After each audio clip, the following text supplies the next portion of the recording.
Guys आज देखेंगे हम D block elements. Screen share हो रखा है, नहीं हो रखा है?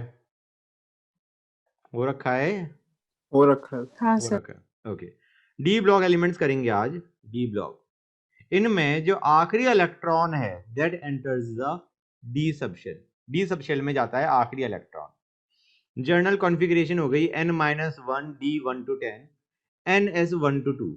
यार ये हमने ns2 क्यों नहीं किया? क्योंकि यार तुम्हारा वो जो तो क्रोमियम और कॉपर था ना, उसमें पूरा s फिल होता नहीं और d फिल जाता है। Basically 4s1 3d5 4s1 3d10, right? जो तुम्हारी स्टेबिलिटी होती है, एक्स्ट्रा स्टेबिलिटी, उसके कारण मैंने ns2 n-1 d 1 to 10 ना लिख के ns1 to 2 लिखा है। समझ में आया नहीं आया बच्चों? हाँ तो बोल दो गाइस। Yes sir. हाँ सर। राइट। अब जो तुम्हारे डी ब्लॉक एलिमेंट्स है ना और जो ट्रांजिशन एलिमेंट है, उनमें थोड़ा सा फर्क होता है। फर्क क्या है? ट्रांजिशन एलिमेंट वो हैं जिनमें तुम्हारे पास इनकम्प्लीटली फिल्ड डी ऑर्बिटल्स है। ओके, किसमें? या तो ग्राउंड स्टेट में या उसकी स्टेबल ऑक्सीडेशन स्टेट में। जो उसकी स्टेबल ऑक्सीडेशन स्टेट्स हैं या उसकी ग्राउंड स्टेट मतलब नॉर्मल न्यूट्रल एटम, उसमें उनके पास डी सबशेल में इनकम्प्लीटली फिल्ड होना चाहिए। वो बेसिकली तुम्हारे पास पूरा फिल्ड डी सबशेल इज अगर होगा तो it is not a transition element. ठीक है, तो गाइस उससे तुम्हारे कौन कौन से एलिमिनेट हो गए डी के, जो कि ट्रांजिशन में बेसिकली नहीं आ रहे। Which are the D block elements जो कि ट्रांजिशन नहीं है? वो आगे तुम्हारा जिंक, कैडमियम और मरकरी। गाइस ये तीनों की तीनों एक ही ग्रुप की देन है, ठीक है ना? जैसे तुम्हारा जिंक आया 4s2 3d10, यार इसके बाद तो D orbitals are completely filled, या D subshell is completely filled 3d10, right? 4s2 3d10 D is completely filled. हम कहेंगे यार इसकी स्टेबल ऑक्सीडेशन स्टेट क्या आती? Zn+2। इलेक्ट्रॉन्स निकलेंगे 4s से, तुम्हारे पास 3d में अब भी 10 है, मतलब इन इट्स नेटिव फॉर्म, या तुम्हारा हम कहेंगे ग्राउंड स्टेट, और हम कहेंगे उसका आयोनाइज्ड फॉर्म Zn2+ में, इन दोनों में ही इसके पास कंप्लीटली फिल्ड डी सबशेल है। सो it is not a transition element. वही होगा तुम्हारे इस ग्रुप के बाकी एलिमेंट के साथ, कैडमियम के साथ और मरकरी के साथ, कि इनके नेटिव स्टेट में भी इसका डी फील्ड है और +2 ऑक्सीडेशन स्टेट जो उसकी नॉर्मल ऑक्सीडेशन स्टेट है, उन दोनों में ही it has got completely filled D orbitals. Hence they are not considered as transition elements. समझ गए? अब कॉपर, सिल्वर और गोल्ड को हम क्यों कहते हैं ट्रांजिशन एलिमेंट्स? यार कॉपर में तो तुम्हारा 4s1 3d10 था ना, हमने कहा यार तुम्हारा ग्राउंड स्टेट में तो इसके पास डी कंप्लीटली फिल्ड है, लेकिन Cu फॉर्म Cu2+, इसमें आ गया तुम्हारे पास 3d9, कंप्लीटली फिल्ड नहीं रहा। Hence will call copper a transition element. Ag है, Ag+2 बनाता है, नॉर्मली हम इसकी +1 फॉर्म देखते हैं, बट +2 ऑल्सो एग्जिस्ट। +2 में ये तुम्हारा कॉपर वाले ही similar type of electronic configuration ले लेगा और तुम्हारा क्या हो गया? ये it is considered as transition element. अब हम कहेंगे gold, gold +3 oxidation state show करता है। इन स्टेट्स में it has got incomplete D orbitals, hence they are transition elements. Copper, silver and gold are transition elements. आगे चलते हैं। यार तुम्हारा फर्स्ट सीरीज आ गया 3d, सेकंड ट्रांजिशन सीरीज आ गया 4d, थर्ड ट्रांजिशन सीरीज आ गया 5d। अब आते हैं गाइस लैंथेनम। गाइस जरा पीरियोडिक टेबल को देखेंगे अभी थोड़ी देर में। लैंथेनम तुम्हारा है, उसके बाद तुम्हारे 14 लैंथेनाइड्स आते हैं और उसके बाद 9 डी ब्लॉक एलिमेंट्स फिल होते हैं। ठीक है, देखो गाइस जरा उसको देखो, किसको? तुम्हारी पीरियोडिक टेबल को। Let us have a look. ये दिख रही पीरियोडिक टेबल गाइस? हाँ सर। हम कहेंगे भाई ये तुम्हारा रहा क्या? This is your lanthanum, fine. उसके बाद तुम्हारे 57 के बाद ये 58 से लेके 71 ये आ गए तुम्हारे एफ ब्लॉक, ठीक है ना? और उसके बाद ये पूरा एफ भरने के बाद, बेसिकली 4f भरने के बाद, ये तुम्हारे आगे रिमेनिंग 9 डी ब्लॉक एलिमेंट्स। तो लैंथेनम जो है वो तुम्हारा एक तरीके से डी ब्लॉक है। समझ में आ रहा है नहीं आ रहा है? जबकि हम कहते हैं कि जो तुम्हारा लैंथेनाइड सीरीज है, बेसिकली जो 4f वाला है, दिस इज लैंथेनाइड्स, उसमें हम लैंथेनम को भी काउंट कर लेते हैं, जबकि उसके अंदर जो इलेक्ट्रॉन है वो डी में गया है। गाइस इसलिए मैं कहता हूं डी ब्लॉक सबसे ज्यादा है एक्सेप्शंस के मामले में, क्योंकि हमें पता है यार तुम्हारा 6s भरने के बाद, पहले 2 भरने के बाद क्या भरना चाहिए था तुम्हारा 4f। 4f नहीं भरा, पहले तुम्हारा 5d में एक इलेक्ट्रॉन आया जो कि तुम्हारा क्या है, लैंथेनम। उसके बाद 5d में एक इलेक्ट्रॉन भरने के बाद उसके बाद तुम्हारी 4f सीरीज भरनी शुरू हुई, और उसके बाद जो तुम्हारा हैफनियम है उसमें तुम्हारा क्या आ गया, 5d के अंदर अब तुम्हारे कितने आ चुके हैं, 2। क्लियर है या नहीं गाइस, समझ में आ रहा है नहीं आ रहा है? Yes. तो ये तुम्हारा एक तरीके से एक्सेप्शंस हैं। फाइन, अब आते हैं नेक्स्ट पे। देखो गाइस, नेक्स्ट आते हैं, यही समस्या तुम्हारी आती है नेक्स्ट वाले में। हमने कहा फोर्थ ट्रांजिशन सीरीज को देखो, विच इज 6d सीरीज। हम कहेंगे यहां पे, ठीक है ना, इधर ध्यान दो, यहां पे अब हम देख रहे हैं एक्टिनियम है, एक्टिनियम तुम्हारा आ गया, उसके बाद 14 एक्टिनॉइड्स आए। हाँ बेटा एक मिनट रुक जाओ। हाँ, तो तुम्हारा हम 4d सीरीज की, मतलब फोर्थ ट्रांजिशन सीरीज की बात कर रहे थे, which is your 6d series. उसमें तुम्हारा पहले आया एक्टिनियम, एक्टिनियम के बाद तुम्हारे 14 एक्टिनॉइड्स आए, उसके बाद हमने फिर डी ब्लॉक एलिमेंट्स में 9 एलिमेंट्स भर दिए। समझ में आया नहीं आया बच्चों? यहां पे तुम फिर देखो पीरियोडिक Yes. टेबल को, ये दिख रही। अब इस पीरियोडिक टेबल में तुम्हारा क्या था, वही चीज चल रहा है। ये तुम्हारा पहले एक्टिनियम भरा, फिर तुम्हारे ये 5f के 14 एक्टिनॉइड्स भरे, और उसके बाद तुमने ये 9 एलिमेंट्स और भर दिए डी में। समझ में आ रहा है नहीं आ रहा है? ऑल्दो हम जब एक्टिनॉइड्स की बात कर रहे होते हैं वी कंसीडर एक्टिनियम ऑल्सो, लेकिन तुम देख रहे हो जो तुम्हारा इलेक्ट्रॉन है वो किस में गया, डी में, उसके बाद तुम्हारे एफ भरने शुरू हुए। समझ में आया नहीं आया बच्चों? क्लियर और नॉट? Yes, sir. ओके, आगे चलते हैं। अब गाइस एक और चीज यार, जो तुम्हारा ट्रांजिशन एलिमेंट्स हैं उसमें लेट अस से I am talking about the first transition series या 3d सीरीज, उसमें जो 3d के ऑर्बिटल्स हैं और जो 4s के ऑर्बिटल्स हैं उनके अंदर एनर्जी डिफरेंस कोई खास है नहीं, energy difference is very less. तो आइडिया क्या है, इन दोनों ऑर्बिटल्स के electrons can be involve in bond formation. समझ में आया नहीं आया?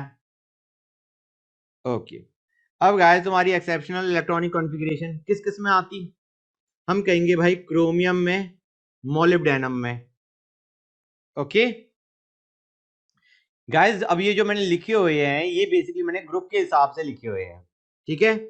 कॉपर में, सिल्वर में, गोल्ड में, पहले इन दोनों को देखते हैं, फिर पैलेडियम प्लेटिनम को देखेंगे।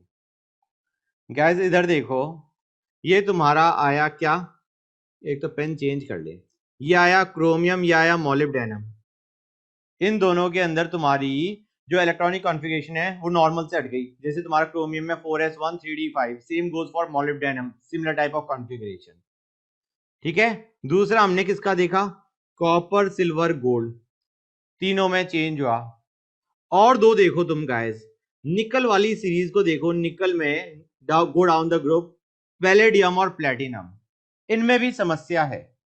देखो गाइस क्या समस्या है, हम कहेंगे तुम्हारी दे शुड बी एग्जिबिटिंग, जो तुम्हारी नॉर्मल कॉन्फ़िगरेशन है दैट शुड बी s2 और d में कितने 8, जो कि तुम्हारा निकल में होता है, करेक्ट और नॉट? लेकिन हम कहेंगे भाई पैलेडियम को देखो, पैलेडियम में s2d8 नहीं, तुम्हारे d में 10 आ गए, s में 0। समझ में आ रहा है नहीं आ रहा है? और प्लेटिनम ने फिर तुम्हारी चेंज कर दी, s में 1, d में 9, इनर d में 9 और s में 1। तो गाइस ये तुम्हारे फैक्ट्स हैं जो कि तुम्हें याद करने हैं। समझ में आया नहीं आया बच्चों? आ गया, गुड।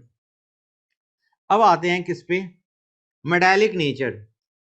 हम कहेंगे भाई नॉर्मली ये तुम्हारे हार्ड होते हैं, लेकिन एक्सेप्शन कौन आ गए, जिंक, कैडमियम, मरकरी, ये बहुत हार्ड नहीं होते, मतलब they are relatively soft guys, क्योंकि इनके अंदर अनपेयर्ड इलेक्ट्रॉन्स नहीं हैं। What you have to understand is कि जो तुम्हारे मेटल मेटल बॉन्ड है, मेटेलिक बॉन्ड है, जो तुम्हारा स्ट्रेंथ है that depends on the number of unpaired electrons. अगर अनपेयर्ड इलेक्ट्रॉन्स कम होंगे तो तुम्हारा स्ट्रेंथ भी डिक्रीज करेगा। इनमें तो कोई भी अनपेयर्ड इलेक्ट्रॉन नहीं है, इसलिए they are not that hard. समझ में आया नहीं आया? अरे हाँ तो बोलो गाइस। Yes, हाँ sir. सर। Yes. ओके, अब आते हैं मेल्टिंग पॉइंट और बॉइलिंग पॉइंट। गाइस ये पहले बढ़ता है फिर घटता है। ओके, अब गाइस नॉर्मली हम मेल्टिंग और बॉइलिंग पॉइंट को किससे रिलेट कर सकते हैं? यार तुम्हारा जो मेटालिक स्ट्रेंथ है, मेटालिक जो तुम्हारा मेटल मेटल के बीच में जो स्ट्रेंथ है, उसी से तुम मेल्टिंग और बॉइलिंग पॉइंट को रिलेट करोगी। तो फीलिंग तो ये कहती है यार तुम्हारे पास जितने ज्यादा अनपेयर्ड इलेक्ट्रॉन्स होंगे उतना तुम्हारा मेल्टिंग और बॉइलिंग पॉइंट हाई होगा।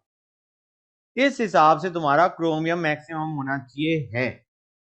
उसके बाद तुम्हारे number of unpaired electrons decrease होने शुरू होते हैं, जिंक में 0 हो जाते हैं, तो तुम्हारा मेल्टिंग और बॉइलिंग पॉइंट भी डिक्रीज कर रहा है। यहां तक तो समझ में आ रहा? यही ट्रेंड तुम्हारा 4D और 5D में ऑब्जर्व होता है, ठीक है। लेकिन तुम्हारा डिप आता है कहां पे?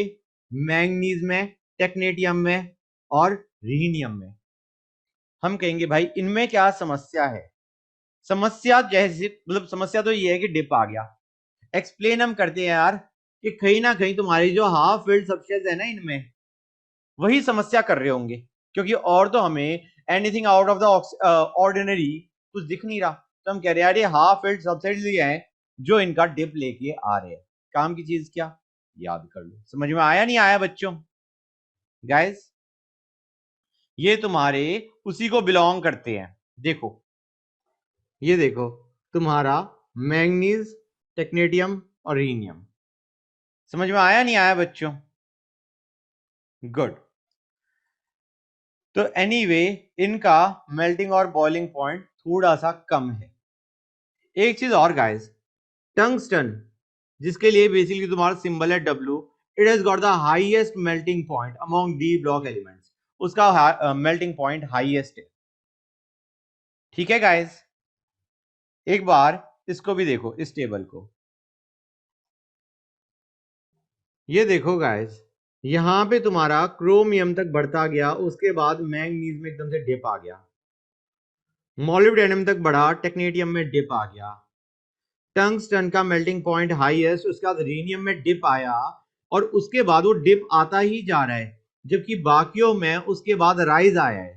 समझ में आ रहा है नहीं आ रहा है? यहाँ पे रुथेनियम में राइज आया, यहाँ पे आयरन में राइज आया मेल्टिंग पॉइंट में। जो तुम्हारा 5D है उसमें तो टंगस्टन तक राइज आ रहा है, उसके बाद सीधा डिक्रीज आ ही जा रहा है। समझ में आ रहा है नहीं आ रहा है बच्चों? क्लियर है? Yes sir. अब गाइस दिख रहा है तुम्हें एंथैल्पी ऑफ एटॉमाइजेशन? इस पे आते Yes, हैं। sir. यस एंथैल्पी ऑफ एटॉमाइजेशन में हम क्या देखते हैं यार? मेटल मेटल बॉन्ड्स देखते हैं। बेसिकली जिनमें तुम्हारे बॉन्ड स्ट्रॉन्ग, उनमें तुम्हें उसे एटम्स में गैसियस स्टेट में भेजने के लिए ज्यादा एनर्जी देनी पड़ेगी। मोर is the strength, more will be the energy required. और हमने कहा मेटालिक बॉन्ड तुम्हारे किस पे डिपेंड करते? नंबर ऑफ अनपेयर्ड इलेक्ट्रॉन्स पे, ठीक है। तो गाइस अब देखो यार, फीलिंग तो ये है कि तुम्हारा इनिशियली इंक्रीज करेगा, बाद में डिक्रीज करेगा। समझे नहीं समझे? क्योंकि तुम्हारे पहले नंबर ऑफ अनपेयर्ड इलेक्ट्रॉन्स बढ़ रहे हैं फिर कम हो रहे हैं। समझे गाइस? Yes, sir. राइट। अब देखो क्रोमियम और मैंगनीज की जो वैल्यूज थी, एक्सपेक्टेड वैल्यूज थी, क्योंकि क्रोमियम में तो मैक्सिमम होना चाहिए, हमने कहा यार उनकी वैल्यू कम आ रही है देन एक्सपेक्टेड, क्योंकि क्रोमियम की तो बहुत ज्यादा होनी चाहिए, number of unpaired electrons is maximum, लेकिन उसका कम है। अब it could be due to half filled subshells. That could be the only reason we can think of. और गाइस जहां पे भी मैंने लिखा है ना चेक इन टेबल, इसका मतलब है कि यार ऑर्डर में कहीं और भी दिक्कत है। तो please look at the table and see that order and learn it. Important है गाइस। देखो गाइस दिख रहा है नहीं दिख रहा है? एंथैल्पी ऑफ एटॉमाइजेशन दिख रहा है. अब इसमें तुम कहोगे भाई तुम्हारा ये बढ़ा और बढ़ा और बढ़ा, क्रोमियम में एकदम से अच्छा डिप आया, मैंगनीज और गया नीचे। अब उसके बाद तुम कहोगे यार चलो ये दोनों तुम्हारे वो हो गए क्या, एक्सेप्शन इन अ वे। उसके बाद तुम्हारा डिक्रीज आना चाहिए क्योंकि नंबर ऑफ अनपेयर्ड इलेक्ट्रॉन्स कम होते जा रहे हैं, लेकिन नहीं, तुम्हारा आयरन का इससे कम है, लेकिन आयरन के बाद कोबाल्ट में राइज आ गया, निकल में और राइज आया। Now this is not exactly what was expected, पहले इंक्रीज करे फिर डिक्रीज करे। हाँ, उसके बाद तुम्हारा जो हम डिक्रीज एक्सपेक्ट कर रहे थे वो नॉर्मल तरीके से आ गया, क्योंकि तुम्हारे पास नंबर ऑफ अनपेयर्ड इलेक्ट्रॉन्स कम होते जा रहे हैं, तो तुम्हारा बेसिकली स्ट्रेंथ कम हो रहा है, तो तुम्हारा हीट रिक्वायर्ड टू एटोमाइज भी कम है। समझ में आया नहीं आया बच्चों? इसीलिए मैंने कहा था कि जहां पे मैं कह रहा हूं ना check the table, then actually check it. आगे चलते हैं, एटॉमिक रेडियस। हम कहेंगे अलोंग द पीरियड हम देख रहे हैं भाई तुम्हारा साइज डिक्रीज हो रहा है। पहली चीज ये जो डिक्रीज है ना ये बहुत कम है, मतलब हम एस और पी में कहते हैं हाँ यार एक अच्छा अमाउंट ऑफ डिक्रीज होता जा रहा है as we go from left to right. D में जो भी डिक्रीज है ना वो बहुत ही कम है, तो हम कहते हैं साइज में ज्यादा फर्क नहीं पड़ रहा होता, लेकिन पड़ तो रहा है, पड़ ये रहा है कि साइज डिक्रीज होता जाएगा कोबाल्ट और निकल तक। आइडिया क्या है, कोबाल्ट और निकल का लगभग साइज सेम। उसके बाद तुम्हारा जिंक तक साइज बढ़ेगा, मतलब निकल से बड़ा साइज कॉपर का, कॉपर से बड़ा साइज जिंक का। हम कहते हैं पहले साइज क्यों डिक्रीज हो रहा है, यार तुम्हारी शील्डिंग है ना ज्यादा वर्क नहीं कर पा रही, मतलब शील्डिंग ने काम किया लेकिन ज्यादा काम नहीं कर पा रही। निकल के बाद shielding is more than the attractive, तो आइडिया क्या है, अब साइज बढ़ रहा है। एक इलेक्ट्रॉन ऐड होने पे और प्रोटॉन ऐड होने पे जो तुम्हारा इंक्रीज इन अट्रैक्शन आया उससे ज्यादा इंक्रीज इन रिपल्शन आ गया। अब यहाँ पे फिर दिक्कत, हम कहेंगे भाई तुम्हारा मैंगनीज का size is larger than expected, बल्कि it is almost equal to zinc. Guys जरा टेबल देखो, टेबल में ये रहा तुम्हारा साइज। अभी हम नॉर्मल रेडियस की बात कर रहे हैं, metallic radius, I am not talking about ions, am normal metal. हम कहेंगे भाई तुम्हारा साइज डिक्रीज होना चाहिए था, हो रहा था। किसमें दिक्कत आई तुम्हारी, मैंगनीज में, मैंगनीज। ठीक है। अब तुम्हारा डिक्रीज होता गया, ये तुम्हारा आया कोबाल्ट, ये आया निकल, दोनों का सेम साइज। उसके बाद तुम्हारा साइज इंक्रीज होना शुरू हुआ, ये आया तुम्हारा zinc which is same as that of manganese. समझे नहीं समझे गाइस? गुड। अब आते हैं आयनिक रेडियस पे, +2 चार्ज +3 चार्ज। गाइस +2 में अगर तुम देखो तो तुम्हारा निकल एज अ स्मॉलेस्ट साइज, उसके दोनों साइड में साइज इंक्रीज हो रहा होता है। गाइस ये बहुत काम की चीज है। इधर तुम देखो यहाँ पे, पहले यू विल अंडरस्टैंड कि तुम्हारा ये जो निकल है ना इसका +2 साइज सबसे छोटा है, समझे।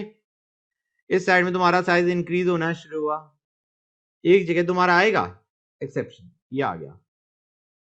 लेकिन यार seriously eight one point of time you think कि यार कितना रट सकते हो, but in any case normal क्या है, Ni2+ का साइज छोटा है, दूसरी साइड में भी इंक्रीज हो रहा है। फाइन गाइस, ये इंपॉर्टेंट इसलिए है क्योंकि अगर इसका साइज सबसे छोटा है +2 में, तो यार Ni2+ सबसे ज्यादा हाइड्रेट होने वाला है, करेक्ट और नॉट? जितना छोटा साइज उतना ज्यादा हाइड्रेशन। बोलो गाइस। अब आते हैं एटॉमिक रेडियस पे। Yes. Atomic radius we are looking down the group.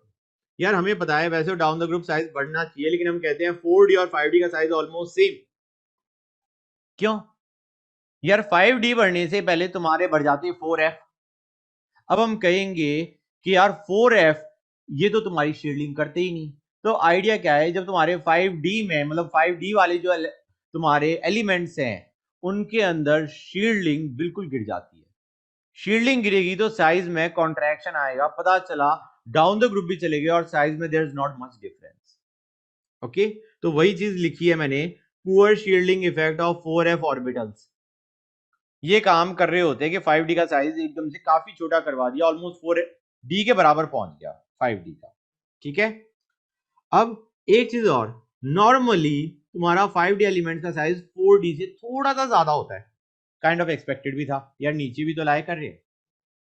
Exception क्या है यार, जिरकोनियम का साइज तुम्हारा हैफनियम से ज्यादा है, ये समस्या है क्योंकि नहीं होना चाहिए। ये देखो यार, ये रहा तुम्हारा रुको गाइस, पेन चेंज कर लूं मैं, कोई और पेन नहीं है मेरे पास। ये रहा तुम्हारा जिरकोनियम, ये रहा हैफनियम। ठीक है, तो जिरकोनियम का साइज हैफनियम से ज्यादा है, एक्सेप्शन ही है, करेक्ट, क्योंकि डाउन द ग्रुप तो तुम्हारा साइज बढ़ना चाहिए था। अब दूसरा एक्सेप्शन क्या, नायोबियम का टेंटेलम जितना ही साइज है, मतलब थोड़ा राइज भी नहीं आया, तो गाइस उसको भी तुम पीरियोडिक टेबल में देखना ना, यू विल रिलेट। आगे चलें, अब आते हैं डेंसिटी पे। यार डेंसिटी तुम्हारी बढ़ती जाएगी निकल कॉपर तक, निकल और कॉपर की डेंसिटी सेम, बढ़ क्यों रही है यार, साइज छोटा हो रहा है, नहीं हो रहा है, साइज छोटा हो रहा है, डेंसिटी बढ़ती जा रही। अब जिंक पे तुम्हारा साइज बढ़ गया, तो हम कहेंगे तुम्हारी डेंसिटी डिक्रीज कर गई। समझ में आ रहा है नहीं आ रहा है, it has low density due to larger size. Check in table, यार इसको मैंने रेड से नहीं किया, एनीवे जहां भी चेक इन टेबल हो ना, तो ध्यान रखना, एक बार टेबल जरूर देख लेना। ये देखो डेंसिटी तुम्हारी बढ़ती जा रही है, बढ़ती गई, तुम्हारा निकल और कॉपर की सेम, उसके बाद जिंक की डिक्रीज कर गई। समझ में आया नहीं आया बच्चों? अब आते हैं आयोनाइजेशन एनर्जी पे, बहुत खराब चीज है अगर तुम एक्चुअल ऑर्डर देखने लगो। गाइस पहले आते हैं फर्स्ट आयोनाइजेशन एनर्जी पे। हम कहते हैं यार नॉर्मली हमें क्या कहना चाहिए, यार लेफ्ट टू राइट तुम्हारा आयोनाइजेशन एनर्जी बढ़नी चाहिए, नहीं बढ़नी चाहिए भाई, हम नॉर्मली साइज से रिलेट कर रहे होते हैं, हम कहेंगे भाई लेफ्ट टू राइट तुम्हारा साइज छोटा होता है, आयोनाइजेशन एनर्जी बढ़नी चाहिए, करेक्ट, ब्रॉडली स्पीकिंग, इसलिए मैंने टर्म डाल दी broadly speaking, it should increase. लेकिन टेबल देखो भरोसा ही उड़ जाता है गाइस। ठीक है, अच्छा एक चीज और, जब तुम लेफ्ट टू राइट जा रहे हो, यार हमें दो का तो पता है क्या, आयोनाइजेशन एनर्जी काफी ज्यादा होनी चाहिए। एक मैंगनीज बंदा स्टेबल है 4s2 और तुम्हारा 3d5, जिंक 4s2 3d10, जब बंदे स्टेबल हैं तो आयोनाइज होना नहीं चाह रहे। समझ में आया नहीं आया गाइस? लेकिन अकेले यही होता तो काम चल जाता है, यहाँ पे बहुत ज्यादा खराब हालत है। देखो गाइस, ये तुम्हारा रहा आयोनाइजेशन एनर्जी बढ़नी चाहिए, बढ़ रही है। यार अब तुम देखो यहाँ पे तुम्हारा वेनेडियम का थोड़ा सा डिक्रीज कर गया, यार क्यों कर गया, बस कर गया। उसके बाद फिर राइज आया, हमें पता है मैंगनीज में एकदम से शार्प राइज आना चाहिए, आया भी। उसके बाद तुम्हारा इंक्रीज आना चाहिए, आया, लेकिन तुम्हारा कोबाल्ट और निकल में तुम्हारा एक्चुअली डिक्रीज आ रहा है। ठीक है ना, तुम्हारा आयरन से कमाया कोबाल्ट का, कोबाल्ट से कमाया निकल का, फिर निकल के बाद फिर बढ़ना शुरू हुआ, जिंक का ज्यादा आना चाहिए था, आया भी। समझ में आ रहा है नहीं आ रहा है बच्चों? हैप्पी? राइट। अब यार ये जो तुम्हारा इतना घटिया ट्रेंड है, उसको it has something to do with reorganisation of energy. ठीक है ना, जब तुम्हारा आयोनाइजेशन आया तो तुम्हारा रीऑर्गेनाइजेशन हुआ, बेसिकली जो तुम्हारा एस और इनर डी की जो एनर्जी थी उसके अंदर स्लाइड ऑल्टरेशन आया, जिसकी वजह से एक्सचेंज एनर्जी रिलीज होती है, और exchange energy, this energy increases with increase in number of D electrons. सही पूछा जाए इस सेंटेंस को देख के ना कुछ फील ऐसी आती है यार, सिर के ऊपर से बाउंस करके चली गई। तो काम की चीज क्या है, सिर्फ एक्सचेंज एनर्जी टर्म याद रखो और उसको, वो जो ऑर्डर है ना उसको याद कर दो। समझ में आ रहा है नहीं आ रहा है बेटा? बच्चों बोलो, आया नहीं यस आया? सर। हाँ, अब आते हैं सेकंड आयोनाइजेशन एनर्जी पे। गाइस ये तुम्हारी लेफ्ट टू राइट इंक्रीज होनी चाहिए। फिर ब्रॉडली स्पीकिंग टेबल को देखो। अच्छा टेबल को देखने से पहले हमें पता होना चाहिए किस में एक्सपेक्टेड है इंक्रीज। हम कहेंगे भाई एक इलेक्ट्रॉन लूज हो चुका है, एक और लूज करवाना है। फीलिंग ये है क्रोमियम में ज्यादा होनी चाहिए उसकी सेकंड आयोनाइजेशन। एक इलेक्ट्रॉन लूज करने के बाद बंदा 3d5 हो चुका है, अब इलेक्ट्रॉन लूज नहीं करना चाह रहा। Same is the case with copper, एक इलेक्ट्रॉन लूज करने के बाद 3d10 हो चुका है, it does not want to lose any more electron. तो इसीलिए इन दोनों की ionisation energy had to be more. Order देखते हैं, मोर देन एक्सपेक्टेड। सेकंड में आया, हमने कहा भाई इंक्रीज आया और इंक्रीज आया, हमने कहा यार यहाँ पे तुम्हारा क्रोमियम पे जंप आ गया। अब अदरवाइज क्रोमियम को हटा दो तो फिर इंक्रीज आया, फिर इंक्रीज आया, आया और आया। अब कॉपर का फिर जंप आया, तुम कहोगे यार अभी तक तो ऑलमोस्ट ऑर्डर सही चल रहा है, लेकिन गाइस इस हिसाब से तुम्हारा जिंक का तो निकल से ज्यादा आना चाहिए था ना, कॉपर को तो आपने एक्सेप्शन के तौर पे एलिमिनेट कर दिया है, लेकिन तुम देखोगे तुम्हारा जिंक का निकल से कम है। क्या करोगे? What to do? याद कर लो, और क्या कर सकते हो? कुछ कर सकते हो बेटा पूर्वी? अरे बोल दो नहीं यार, सर। नहीं कर सकते ना, good, that is the spirit. Third ionisation है जी, increases from left to right broadly speaking. फिर ब्रॉडली स्पीकिंग हो गया चेकिंग टेबल, यार I seriously have to colour code it. Okay, अभी टेबल को चेक करेंगे, इधर ध्यान दो। एक्सपेक्टेड किसमें था? जंप। मैंगनीज में, जिंक में, क्योंकि 2 इलेक्ट्रॉन लूज करने के बाद मैंगनीज आ गया 3d5, जिंक आ गया 3d10। जरा टेबल को देखो, आया इंक्रीज, आए जा रहा है, और आया तुम्हारा मैंगनीज में जंप आ गया, उसको अभी छोड़ दो। अब फिर दिक्कत आ रही है, यार तुम्हारा क्रोमियम और आयरन में क्या दिक्कत है? यार पता चला तुम्हारा आयरन का कम है थर्ड आयनाइजेशन, क्या कर सकते हो? फिर तुम्हारा इंक्रीज आ रहा है, आ रहा है, और आ रहा है, यहां पे आ गया जंप, जो कि हमने एक्सपेक्ट किया था। समझ में आया नहीं आया बच्चों? गाइस फील कैसी है ये बताओ? फील को सही करने के लिए मैंने क्या लिख दिया? Learn the damn order for all 3 ionisation energies. ये है क्रक्स। समझ में आया नहीं आया बच्चों? अब आते हैं इलेक्ट्रोड पोटेंशियल। इलेक्ट्रोड पोटेंशियल क्या है? यार इलेक्ट्रोड पोटेंशियल में हम देखते हैं रिडक्शन पोटेंशियल, ठीक है? यार इसमें अगर कुछ भी गड़बड़ हो रही है ना, या कुछ भी हमें एक्सप्लेन करना है, हम 3 चीजों के बेसिस पे करते हैं, आयोनाइजेशन एनर्जी, हाइड्रेशन एनर्जी, और इलेक्ट्रॉनिक कॉन्फ़िगरेशन। यही है जो हमारे पास है किसी भी चीज को प्रूव करने के लिए। हम पहला देख रहे हैं रिडक्शन टेंडेंसी ऑफ M2+2M। यार +2 स्टेट से रिड्यूस होके M नॉर्मल न्यूट्रल स्टेट में जाने की किसकी टेंडेंसी ज्यादा है, किसकी कम है? हम कहेंगे भाई Mn, Ni और जिंक, इनका E0 is more negative then expected. Guys negative का मतलब है बंदे रिड्यूस नहीं होना चाह रहे, मतलब तुम्हारा Mn+2 में ही बैठा है, कह रहा है मैं Mn में नहीं जाऊंगा। Same is the case with Ni2+ and same is the case with Zn2+। Guys हम कहेंगे ये तीनों क्यों नहीं जाना चाह रहे? यार दो का एक्सप्लेनेशन तो बड़ा आसान है, Mn का और Zn का, क्योंकि यार इनकी +2 स्टेट स्टेबल है, Mn+2 3d5 stable, Zn2+ 3d10 stable. यार निकल को क्या दिक्कत है? निकल कहेगा यार मैं हाइड्रेटेड बड़ा अच्छा बैठा हूं, सबसे छोटा साइज है, मस्त वाटर मॉलिक्यूल्स के बीच में बैठा हूं, मेरे को नहीं जाना निकल में। तो तुम्हारी large hydration energy of Ni, समझ में आ रहा है नहीं आ रहा है? क्योंकि तुम्हारा +2 स्टेट में सबसे छोटा साइज लेके बैठा हुआ है बंदा। समझ में आ रहा है नहीं आ रहा है बच्चों? बोलो हाँ। आदर्श Yes, बोलेगा, sir. Very good. आदर्श नहीं बोला, गुड। अब हमने कहा यार कॉपर, कॉपर का E0 पॉजिटिव, मतलब बंदा रिड्यूस होना चाह रहा है +2 स्टेट से 0 में, क्यों? हमने कहा यार ये इलेक्ट्रॉनिक कॉन्फ़िगरेशन के हिसाब से तो कुछ फील सही नहीं आ रही, तो हमने कहा हम इसको एक्सप्लेन करेंगे आयनाइजेशन एनर्जी और हाइड्रेशन एनर्जी के टर्म्स में। और हम देखना गाइस, हमारा जस्टिफाई करने का तरीका देखो, हम देखेंगे कि यार Cu2+ से Cu जाने की टेंडेंसी को हम किस तरीके से स्टडी कर रहे हैं, कि तुम्हारा Cu2+ में क्यों नहीं जाना चाह रहा, मतलब rather than seeing the tendency के Cu2+ Cu में क्यों जाना चाह रहा है, we are looking at the tendency कि तुम्हारा Cu2+ में क्यों नहीं जाना चाह रहा। क्यों नहीं जाना चाह रहा?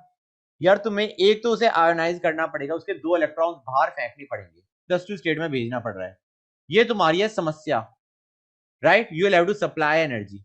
उसके बाद Cu2+ होगा हाइड्रेट, कहेगा यार तुमने मेरे को मतलब मुझे एनर्जी देनी ज्यादा पड़ रही है, रिलीज कम हो रही है, मतलब Cu से Cu2+ बनाने में तुम्हें एनर्जी देनी ज्यादा पड़ी, और तुम्हारा जब वो हाइड्रेट हुआ रिलीज कम हुई, कहेगा यार कुछ एंडोथर्मिक की फील आ रही है, मैं नहीं होना चाह रहा Cu2+ में।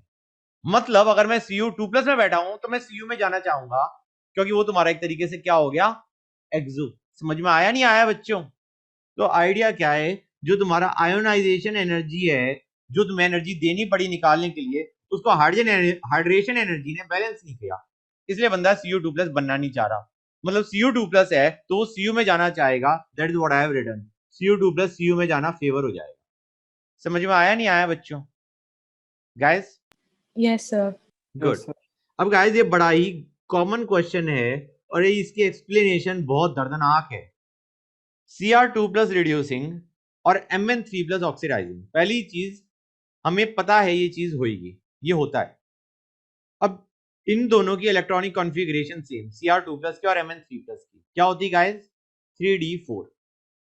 अब हम कहेंगे क्रोमियम तो 3d4 से 3d3 में जाना चाह रहा, क्यों यार? हम कहेंगे इसका सोचो कोऑर्डिनेशन कंपाउंड की टर्म में, अगर तुम ऑक्टाहेड्रल कॉम्प्लेक्स को याद करो तो उसमें तुम्हारे 3 ऑर्बिटल्स लो एनर्जी वाले, 2 हाई वाले। 3d4 में अगर तुम ये मान के चलो कि तुम्हारी पेयरिंग नहीं हुई तो 3 इलेक्ट्रॉन्स हैं लो एनर्जी डी में और एक है हाई एनर्जी डी में। अगर तुम इलेक्ट्रॉन बाहर निकाल दोगे हायर एनर्जी डी का तो तुम्हारे सारे इलेक्ट्रॉन्स लोअर एनर्जी डी में आ जाएंगे, नहीं आ जाएंगे गाइस? स्टेबलाइजेशन होगी नहीं Yes, होगी? sir. राइट। तो आइडिया क्या है, जो तुम्हारा T2G लेवल है जिसमें तुम्हारे 3 ऑर्बिटल थे, दे आर हाफ फिल्ड, तीनों में एक एक इलेक्ट्रॉन आ गया, तो इसकी वजह से तुम्हारा Cr3 प्लस क्या हो गया? Stabilise. 3d3 configuration is stabilised. अब हमने कहा भाई Mn3 प्लस तुम्हारा Mn2 प्लस में क्यों जाना चाह रहा है? इसको हम जस्टिफाई कर रहे हैं कि यार Mn2 प्लस में तुम्हारे पास 3d5 कॉन्फ़िगरेशन आ गई है, अगेन स्टेबल, करेक्ट? 3d4 से 3d5 आ गया, हाफ फील्ड आ गया सबशेल एंड इट्स स्टेबल। तो गाइस बेसिकली तुम एक चीज देख रहे होगे कि हम स्टेटमेंट को जस्टिफाई करना चाह रहे हैं। समझ में आया नहीं आया? आया? Yes, sir. ओके। अब आते हैं इलेक्ट्रोड पोटेंशियल। यहां पे हम देख रहे हैं +3 से +2 जाना, बहुत दर्दनाक है गाइस ये, ट्रस्ट में। हम कहेंगे स्कैंडियम की E0 value is very low, low का मतलब मेरा है नेगेटिव, मतलब ये +3 से +2 में नहीं जाना चाह रहा, क्यों यार? Sc+3 का मतलब है इनर्ट गैस, वो +2 में क्यों जाना चाहेगा? जब वो इनर्ट हो चुका, स्टेबल हो चुका, अब वो तुम्हारा एक इलेक्ट्रॉन क्यों लेना चाहेगा?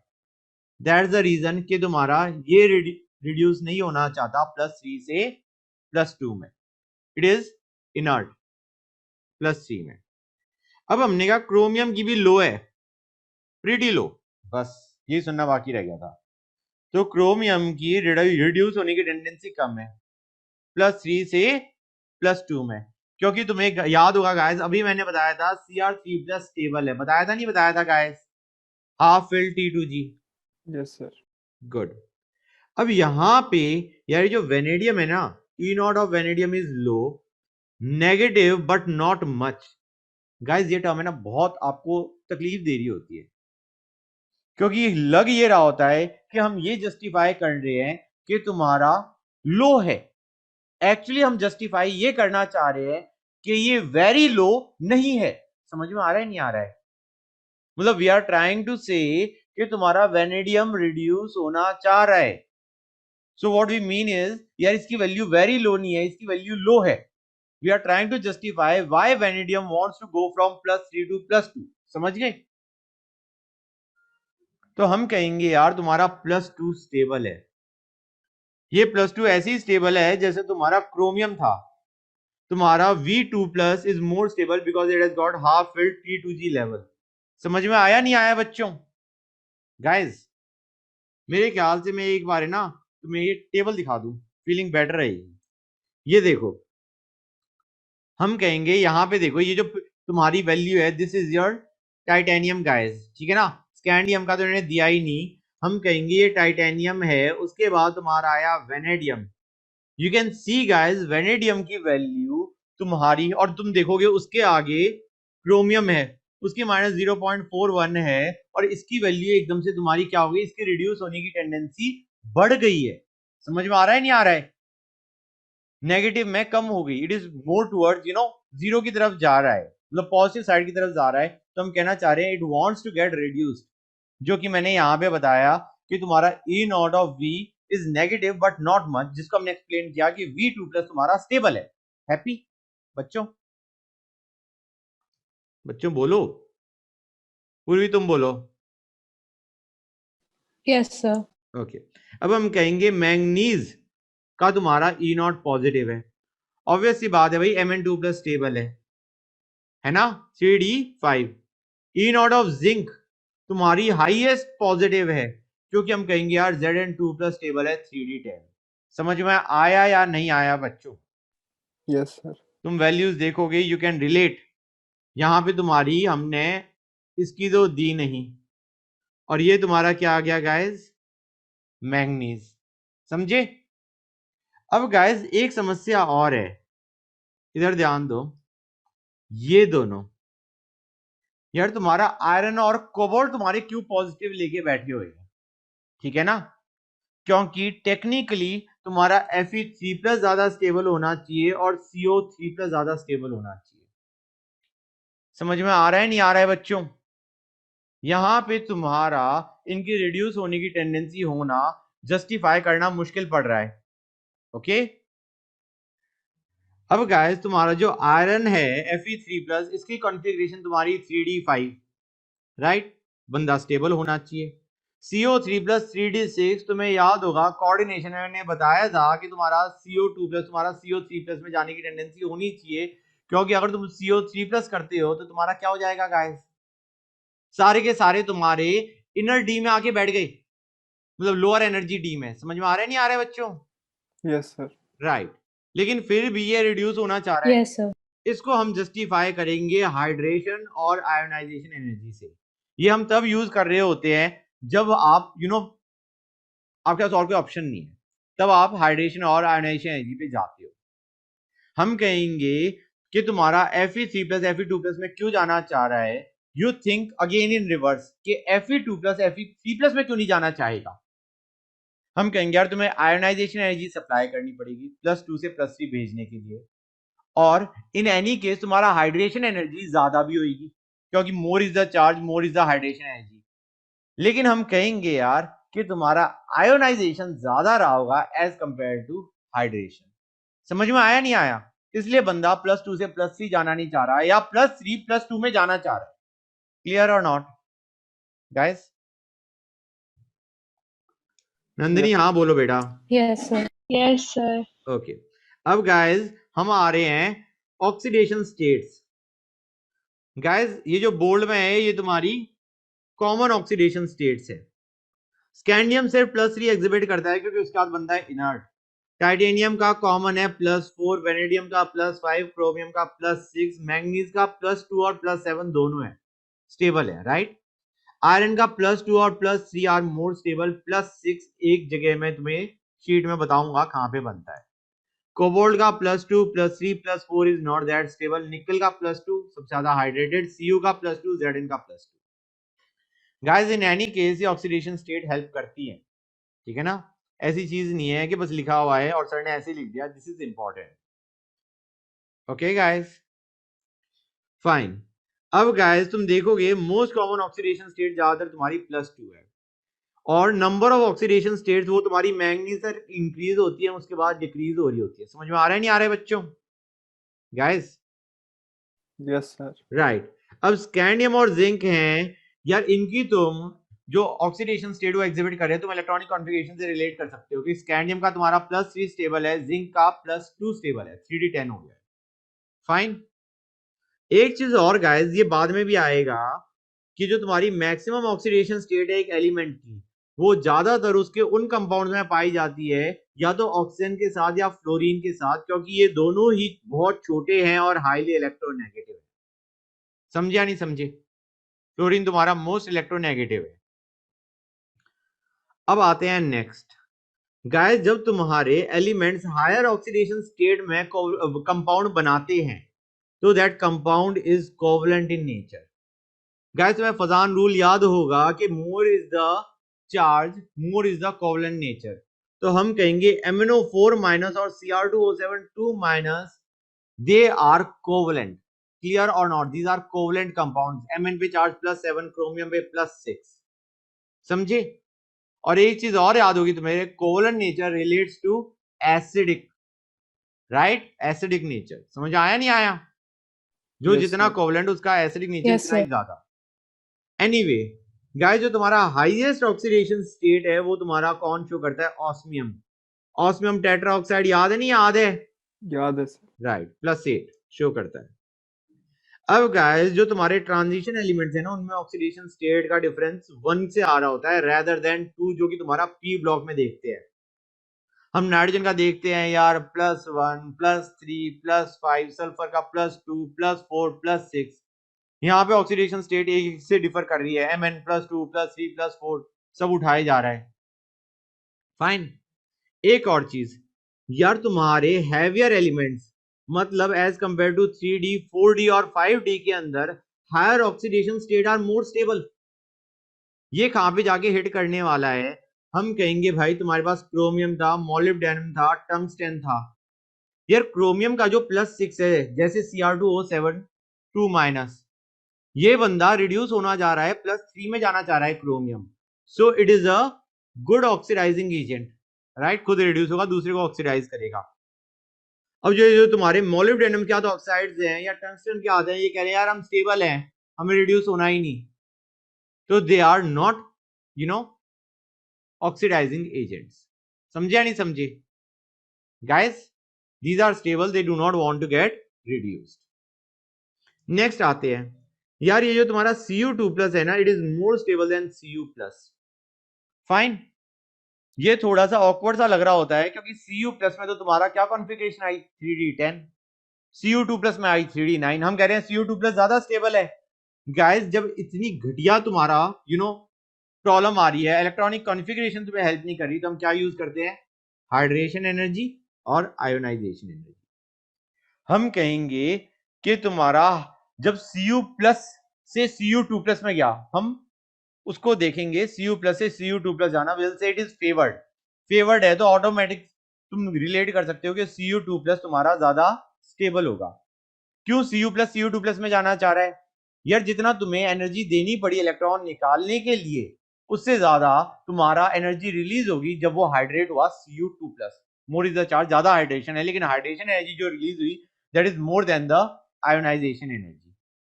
इसलिए तुम्हारा Cu+ में जाना चाह रहा होता है। Cu+ is unstable, Cu2+ stable है पानी में, हाइड्रेटेड। समझे? तो बेसिकली अगर तुम Cu+ को डालते हो तो तुम्हारा वो डिस्प्रोपोर्शनेट कर जाएगा Cu2+ में और Cu में। आगे रिएक्शन देखोगे गाइस। अभी आते हैं मेटल हैलाइड्स पे। मेटल हैलाइड्स में हम कहेंगे भाई तुम्हारा मैक्सिमम ऑक्सीडेशन स्टेट जो तुम्हारी हैलाइड्स में मतलब कंपाउंड्स हम देख रहे हैं, तो तुम्हारी मैक्सिमम ऑक्सीडेशन स्टेट में क्या आएगा? TiX4 टाइटेनियम का +4, वेनेडियम का +5। ये हमने हैलाइड देखा, लेकिन VOX3 बेसिकली तुमने कोई हैलोजन लिया और ऑक्सीजन लिया, इसमें भी वेनेडियम की ऑक्सीडेशन स्टेट +5 ही है। But this is not a halide, this is a oxo halide. Oxygen and hydrogen both are present. Chromium तुम्हारा +6 एग्जिबिट कर जाएगा CrF6 के साथ। मैंने बताया था फ्लोरीन या ऑक्सीजन ही है जो तुम्हारा मैक्सिमम ऑक्सीडेशन स्टेट एग्जिबिट करवा पाते हैं। मैंगनीज तुम्हारा ऑक्सो हैलाइड में तुम्हारा एग्जिबिट करता है +7। सिर्फ हैलाइड के साथ इट डज नॉट एग्जिबिट +7। आगे तुम क्वेश्चन भी देखोगे। तो MnO3F ऑक्सो हैलाइड में it is exhibiting +7 oxidation state. Fe ने +3 किया, CO ने +3 किया।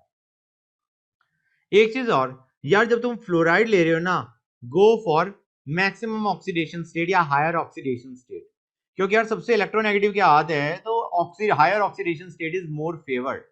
लो ऑक्सीडेशन स्टेट में अगर तुम मेटल को लेते हो, मेटल फ्लोराइड में, तो इट इज अनस्टेबल। जैसे अगर तुम मेटल फ्लोराइड टाइटेनियम के साथ +2 में बना रहे हो, वेनेडियम के साथ +2 में बना रहे हो, या Cu के साथ +1 में बना रहे हो, तो दैट विल बी अनस्टेबल। समझ में आया नहीं आया गाइस? ये मैंने लिख यस दिया। सर। Cu+ तुम्हारा Cu2+ में जाता है और Cu में जाता है, डिस्प्रोपोर्शनेट कर गया। फाइन, क्योंकि तुम्हारा Cu2+ is more stable than Cu+। Hydration energy बता चुका हूं। एक चीज और हमने कहा था यार, +2 स्टेट तुम्हारी ज्यादा स्टेबल है, लेकिन इसका मतलब ये नहीं है कि Cu(I2) भी स्टेबल होगा। Cu(I2) इज अनस्टेबल, ठीक है ना? इसमें तुम्हारा क्या होता है, रिडॉक्स रिएक्शन हो जाएगी Cu(I2) में। Cu तुम्हारा रिड्यूस होगा, +2 से +1 में जाएगा, और तुम्हारा आयोडीन ऑक्सीडाइज होगा -1 से 0 में। क्लियर और not? Cu(I2) is basically unstable. Fact to learn पे आ जाओ गाइस, कितना समझाओगे। इधर ध्यान दो, अब आते हैं मेटल ऑक्साइड पे। यार स्कैंडियम तो तुम्हारा +3 ऑक्सीडेशन स्टेट ही शो करता था, Sc2O3 आया, TiO2 आया, V2O5 आया। वही V2O5 में वेनेडियम की ऑक्सीडेशन स्टेट +5 है, CrO3 +6, Mn2O7 +7, Mn3O4 that is a mixed oxide guys. Fe2O3 लिया हमने, FeO लिया, Fe3O4 again a mixed oxide, COO, NiO, CuO, Cu2O copper की ऑक्सीडेशन स्टेट +1 Zn। आगे चलते हैं गाइस। अब देखो, जितना तुम्हारा राइज आता जाएगा ऑक्सीडेशन स्टेट में, उतना तुम्हारा कोवलेंट नेचर बढ़ता जाएगा, या तुम्हारा कंपाउंड बेसिक से एसिडिक की तरफ जाना शुरू करेगा। समझ में आ रहा है नहीं आ रहा है? तुम्हारा बेसिकली और फजान रूल हम कहेंगे वेनेडियम तुम्हारा +3 से +4 पे गया, +5 पे गया गाइस, बेसिक नेचर से तुम्हारा एम्फोटेरिक तक पहुंच गया है। समझ में आ रहा है नहीं आ रहा है बच्चों? V2O3 तुम्हारा था बेसिक और तुम्हारा V2O5 है एम्फोटेरिक।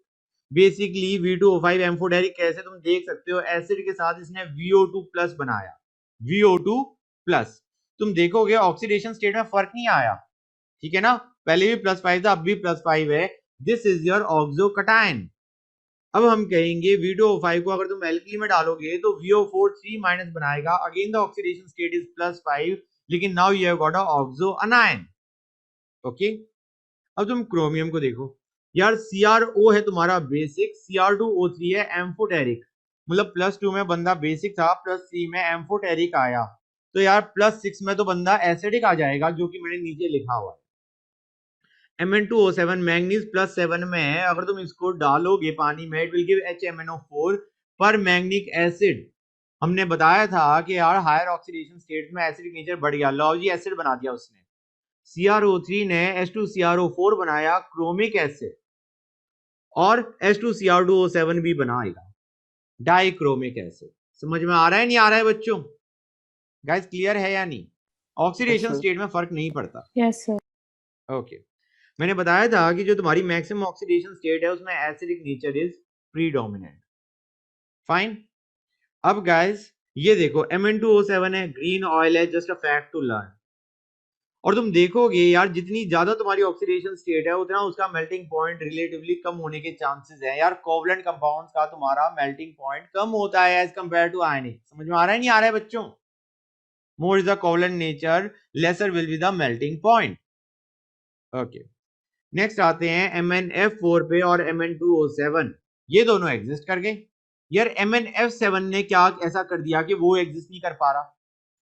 हम कहेंगे कि यार फ्लोरीन के साथ मैक्सिमम ऑक्सीडेशन स्टेट +4 और तुम्हारा ऑक्सीजन गैस +7 इसलिए आई क्योंकि ऑक्सीजन तुम्हारे पाई बॉन्ड भी बना देता है।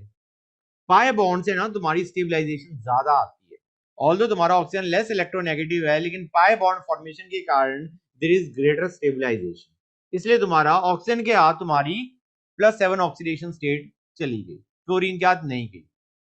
और तुम्हारा ऑक्सो हैलाइड में भी चलेगी, जो कि तुम्हारा MnO3F था।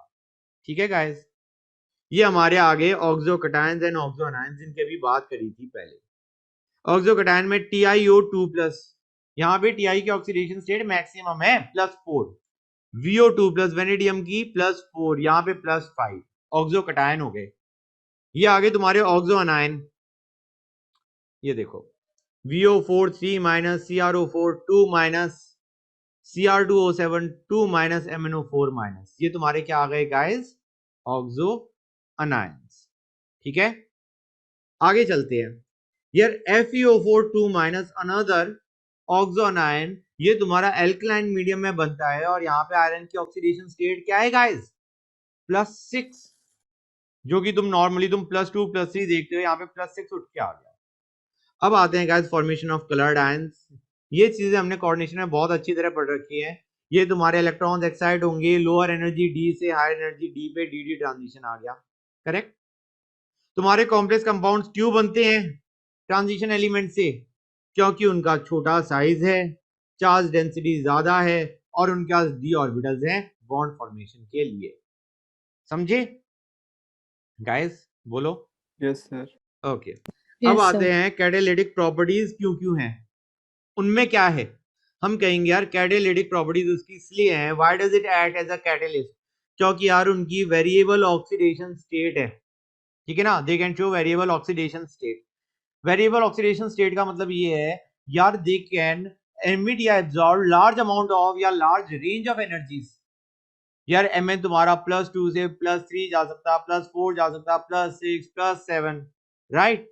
तो they can absorb and emit wide range of energies. Idea क्या है वेरिएबल ऑक्सीडेशन स्टेट से, यू गॉट ऐसा नहीं कि यार एक पर्टिकुलर यही एनर्जी चेंज ऑब्जर्व करा जा सकता है। तो बहुत सारा एनर्जी रेंज है जो भी तुम्हारा रिएक्शन के लिए रिक्वायर्ड है, that energy you know can be taken, fine. Anyway आगे चलते हैं। सर हाँ एक सेकंड सर। हाँ, तो गाइस तुम्हारा नेक्स्ट आया कि कैटालिटिक प्रॉपर्टीज, और क्या हम कह सकते हैं इंटरमीडिएट तुम्हारा कंपाउंड फॉर्मेशन, कि यार तुम्हारा कैटलिस्ट ने तुम्हारे रिएक्टेंट के साथ कुछ इंटरमीडिएट बनाया और उसके बाद उसने basically it is the formation of product, then that intermediate decomposes to give product. Adsorption theory में हम क्या कहते हैं यार it serves as a seed for chemical reaction. तुम्हारे रिएक्टेंट तुम्हारे एडसॉर्ब हो गए कैटलिस्ट पे, उसके बाद तुम्हारा प्रोडक्ट बना एंड देन डिसऑर्प्शन टेक्स प्लेस, जो कि तुमने सरफेस केमिस्ट्री में पढ़ा था। अब आते हैं एग्जांपल्स ऑफ कैटलिस्ट। तुम्हारा हेबर प्रोसेस में iron is the catalyst, molybdenum is the promoter. आजकल हम क्या यूज करते हैं, आयरन ऑक्साइड, KOH और एल्यूमिना का मिक्सचर यूज करते हैं, ठीक है, हेबर प्रोसेस में। ओसोल्ट प्रोसेस में तुम्हारा आया platinised asbestos which is used as catalyst. Contact process में तुम्हारा V2O5 या platinised asbestos is used, fine. Anyway अब आते हैं formation of interstitial compounds. Transition elements में तुम्हारे इंटरस्टिशियल कंपाउंड्स बनते हैं क्या, कि जो तुम्हारे small atoms hydrogen, boron, carbon, nitrogen जैसे हैं, they are trapped inside the metal lattices. जो तुम्हारे वॉइड्स हैं उनके बीच वॉइड्स में घुस गए इन बिटवीन द एटम्स। तो ये जो तुम्हारे कंपाउंड्स हैं दे आर नॉन स्टोइचियोमेट्रिक, एक फिक्स रेशियो नहीं है। गाइस इंटरस्टिशियल कंपाउंड्स की कुछ इंपॉर्टेंट प्रॉपर्टीज हैं। हाई मेल्टिंग पॉइंट समझ सकते हो, लेकिन this is important that melting point is higher than that of the pure metals, important thing. Next तो very hard, some borides reach approach diamond in hardness, fact to learn है, और क्या करोगे। Next आते हैं they retain their metallic conductivity. Guys ये वाला borides भी इंपॉर्टेंट है, और मेटेलिक कंडक्टिविटी कि इनकी मेटेलिक कंडक्टिविटी पे कोई इफेक्ट नहीं आया, this is very important, okay. And they are chemically inert, that's it, okay. अब आते हैं अलॉय फॉर्मेशन पे। अलॉयज में एक चीज का ध्यान देना गाइस कि melting point of alloys is less than that of its constituent metals, ये इंपॉर्टेंट है। ये तो तुम्हें पता है, अलॉय ब्रास, कॉपर और जिंक का, ब्रॉन्ज, कॉपर और टिन का एग्जांपल ले लिया और कुछ नहीं है। Now let us come two important compounds guys. Important compound में तुम्हारा सबसे पहला है K2Cr2O7 पोटेशियम डाइक्रोमेट। गाइस ये तुम्हारा बनता है बाय फ्यूजन ऑफ क्रोमाइट और क्रोमाइड इज FeCr2O4। इसको हमने Na2CO3 या K2CO3 के साथ एयर में हीट कर दिया। आइडिया क्या है, this chromite FeCr2O4 this will get oxidized. ये देखो FeCr2O4 ने Na2CO3 के साथ इट इज गेटिंग ऑक्सीडाइज्ड। तुम्हारा आयरन गया +2 से +3 पे, और तुम्हारा क्रोमियम गया +3 से +6 पे। क्लियर और नॉट गाइस। एक चीज और, जो तुम्हारा ये है chromate, this your chromate is a yellow solution. ये तुम्हारा जो बना Na2CrO4 this is a yellow solution. इसको हम एसिडिफाई करेंगे बाय एडिंग सल्फ्यूरिक एसिड। ये तुमने एसिडिफाई किया, क्रोमेट ने तुम्हारा क्या दे दिया गाइस, डाइक्रोमेट, और तुम्हारा यहाँ पे क्या बना होगा Na2SO4, समझे। अब गाइस ये तुम्हारा डाइक्रोमेट जो है this is orange in colour, इससे तुम Na2Cr2O7 के क्रिस्टल्स निकाल सकते हो इफ रिक्वायर्ड। याद रखो गाइस ये बहुत इंपॉर्टेंट है, जो तुम्हारा क्रोमेट है that is yellow in colour, dichromate is orange in colour. Anyway हमें तो बनाना था पोटेशियम डाइक्रोमेट, हमने Na2Cr2O7 को KCl के साथ रिएक्ट करा, you get potassium dichromate and NaCl। Potassium dichromate कम सॉल्युबल है तो तुम्हारा वो क्रिस्टलाइज कर गया बाहर, it gets out of the solution. समझ में आया नहीं आया? K2Cr2O7 is less soluble than Na2Cr2O7, a fact to learn. Next guys, जो तुम्हारा सोडियम और पोटेशियम डाइक्रोमेट्स हैं, they are strong oxidizing agents, और तुम्हारा जो K2Cr2O7 है that is used as a standard in volumetric analysis. Na2Cr2O7 को क्यों नहीं यूज किया यार? It is deliquescent, it absorbs moisture from air. ठीक है, अब देखो गाइस, K2Cr2O7 किस चीज को किस में ऑक्सीडाइज करता है? हमें ये तो बताया है कि क्रोमियम तुम्हारा +6 से +3 पे जाएगा, Cr2O7 2 माइनस में +6 स्टेट पे है, उसके बाद ये +3 पे जाने वाला है। ऑक्सीडाइज क्या करेगा? I माइनस को I2 में भेजेगा, S2 माइनस को S में भेजा, +2 को से आयरन को +3 में भेजेगा। स्ट्रक्चर गाइस अभी बता दूंगा मैं, let us see at the end. अभी आगे चलते हैं।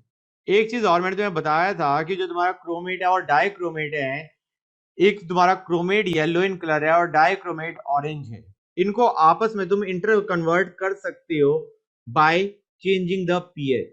आइडिया क्या है? तुम्हारा डाइक्रोमेट को अगर तुम बेसिक मीडियम में डालोगे, it will give you chromate which was yellow in colour, और क्रोमेट को अगर तुमने एसिडिक मीडियम में डाला, it will give you dichromate जो कि तुम्हारा ऑरेंज था इन कलर। एक चीज और guys, Cr3+ is green in colour, कई बार क्वेश्चंस में हेल्प करता है this information. Next let us come to KMnO4, potassium dichromate, sorry potassium permanganate. Potassium permanganate को देखो गाइस, इसकी प्रिपरेशन, पोटेशियम परमैंगनेट बनता है by fusion of MnO2 which was your pyrolusite.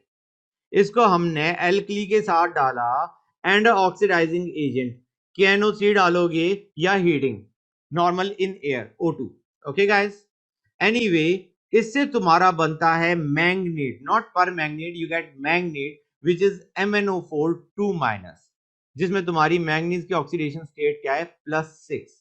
Guys colour बहुत important है, dark green है तुम्हारा potassium manganate MnO4 2 minus. Fine, अब गाइस ये तुम्हारा करेगा MnO4 2 माइनस डिस्प्रोपोर्शनेट करेगा, हायर में गया तो तुम्हारा परमैंगनेट दिया, नीचे गया तो तुम्हारा MnO2 दिया। ये डिस्प्रोपोर्शनेट करता है न्यूट्रल या एसिडिक मीडियम में, इन एनी केस तुम्हारे पास परमैंगनेट बन जाएगा। रिएक्शन देखो गाइस, MnO2 को हमने एल्कली के साथ ऑक्सीडाइजिंग एजेंट की प्रेजेंस में डाला, यू गेट MnO4 2 माइनस, और ये तुम्हारा अब कर गया डिस्प्रोपोर्शनेट, एक बार गया परमैंगनेट में, एक बार गया MnO2। फाइन, कमर्शियली अगर प्रिपेयर करते हैं तो पहला स्टेप तुम्हारा सेम रहता है, एल्कलाइन फ्यूजन ऑफ MnO2। उसके बाद तुम्हारा हम क्या करते हैं? We electrolytically oxidise the manganate ion. समझ आ रहा है नहीं आ रहा है? पहले तुम्हारा MnO2 को हमने MnO4 2 माइनस बनाया और उसके बाद इलेक्ट्रोलिटिक ऑक्सीडेशन कर दिया एल्कलाइन मीडियम में टू गिव मैंगनेट। ओके, अब आते हैं नेक्स्ट पे गाइस, हमने कमर्शियल देख लिया, now let us come to lab preparation. इसमें हम Mn2+ को सीधा +2 से +7 पे भेजेंगे by using a very strong oxidizing agent, कौन? पेरोक्सो डाइसल्फेट S2OA2 माइनस, यहाँ पे ऑक्सीजन होता है गाइस -1 ऑक्सीडेशन स्टेट में, इसने तुम्हारा मैंगनीज को ऑक्सीडाइज किया +7 में और खुद रिड्यूस हुआ ऑक्सीजन -1 से -2 में। समझ में आ रहा है नहीं आ रहा है बच्चों? एनीवे तुम्हारा बन गया, हम कहेंगे यार जो तुम्हारा KMnO4 है, it is dark purple almost black in colour, इसके क्रिस्टल्स हैं, it is not very soluble in water, heat करने पे ये डिकम्पोज करता है to give manganate MnO2 and O2। समझ में आ रहा है नहीं आ रहा है बच्चों? गाइस पूर्वी समझ में आया? Yes, sir. ओके, अब गाइस जो तुम्हारा MnO4 माइनस है, ये it shows weak temperature dependent paramagnetism, जिसको हम एक्सप्लेन करते हैं MOT के थ्रू, फैक्ट टू लर्न है। It is a good oxidizing agent. Oxidize किसको किस में करेगा? ये ऑक्सीलेट को ऑक्सीडाइज करता है CO2 में, Fe2+ को करता है Fe3+ में। कलर इंपॉर्टेंट है गाइस, Fe2+ का कलर ग्रीन है, Fe3+ इज येलो। NO2- को NO3- में किया, I- को I2 में किया। गाइस जहां पे मैंने नहीं लिखा है दैट मीन्स कि आई एम टॉकिंग अबाउट हमने MnO4- को किस में लिया है? एसिडिक मीडियम में। गाइस जिन लोगों ने रिडॉक्स पढ़ी हुई है उनको तो याद होगा, मैंने पढ़ाया था बहुत सारा। Yes, sir. ये भी हम एसिडिक मीडियम में देख रहे हैं, ठीक है। अब तुम देखोगे गाइस कि जो तुम्हारा MnO4- है उसने तुम्हारा एसिडिक मीडियम में I- को I2 में किया, जबकि तुम्हारा एल्कलाइन या न्यूट्रल मीडियम में उसने I- को IO3- में किया, ज्यादा ऑक्सीडाइज किया है उसे I- को। समझ आ रहा है नहीं आ रहा है बच्चों? राइट। अब तुम्हारा S- ने S2- मतलब S2- से S में भेजा, SOC2- से SO4- में भेजा, और तुम्हारा H2OC2- जो कि तुम्हारा हाइपो था, हाइपो को तुम्हारा ये किस में भेजेगा? S4O6 2- में, ठीक है।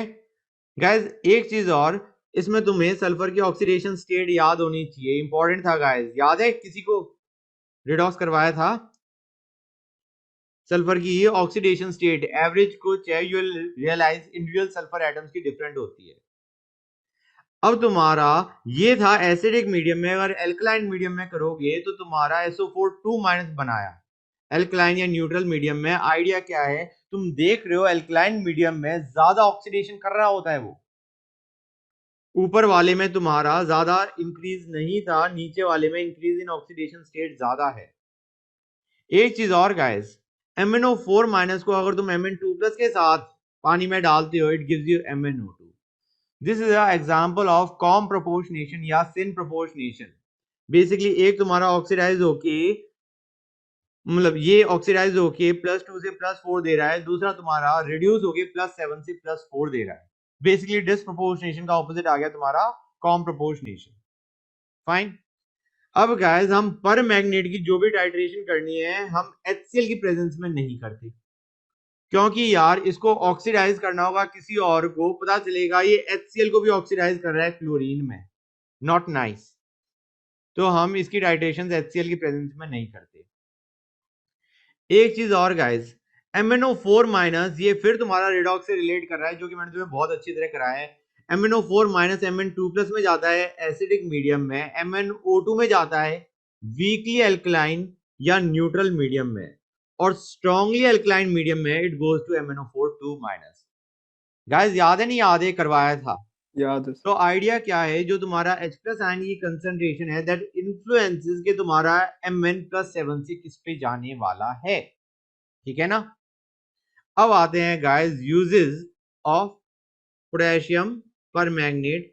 हम कहेंगे यार ऑक्सीडाइजिंग एजेंट है, तो ऑक्सीडाइजिंग एजेंट का ही बेसिकली उसका एक तरीके यूज क्या आ गया कि it is use in the bleaching of wool and silk, and it is also use in the decolourisation of oils. अच्छा गाइस तुम्हारे स्ट्रक्चर दे यार, स्ट्रक्चर और बता दूं मैं तुम्हें। यहाँ पे देखो CrO4 2- जो कि तुम्हारा क्रोमेट था, हम कहेंगे this is your structure Cr2O7 2-। Guys तुम्हारा ऑक्सीडेशन स्टेट में फर्क नहीं आ रहा होता, तो याद रखना ये चीजें ना इंपॉर्टेंट है कि तुम्हारा CrO4 2- और Cr2O7 2- इन दोनों में ही तुम्हारी क्रोमियम की ऑक्सीडेशन स्टेट सेम है। समझ में आया नहीं आया? +6। ये तुम्हारा लेफ्ट साइड में क्रोमेट आ गया, राइट साइड में डाइक्रोमेट आ गया। मैग्नेट और पर मैग्नेट और बना देते हैं, ये तुम्हारा आ गया पर मैग्नेट,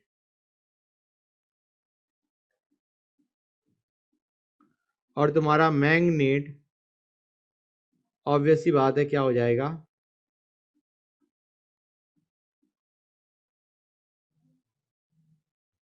ठीक है या नहीं guys?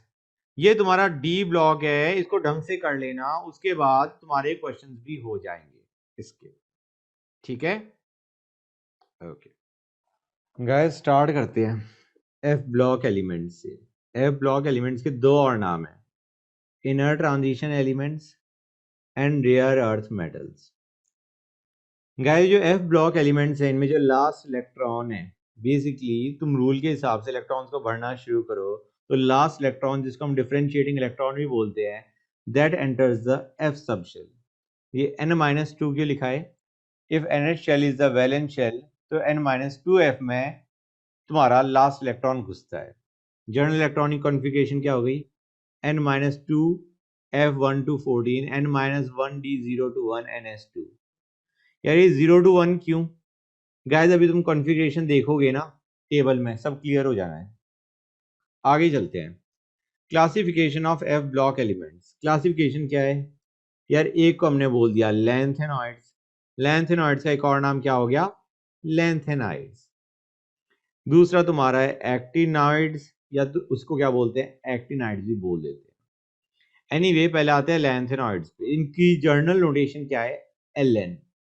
For any lanthanoid we use the term Ln, general notation.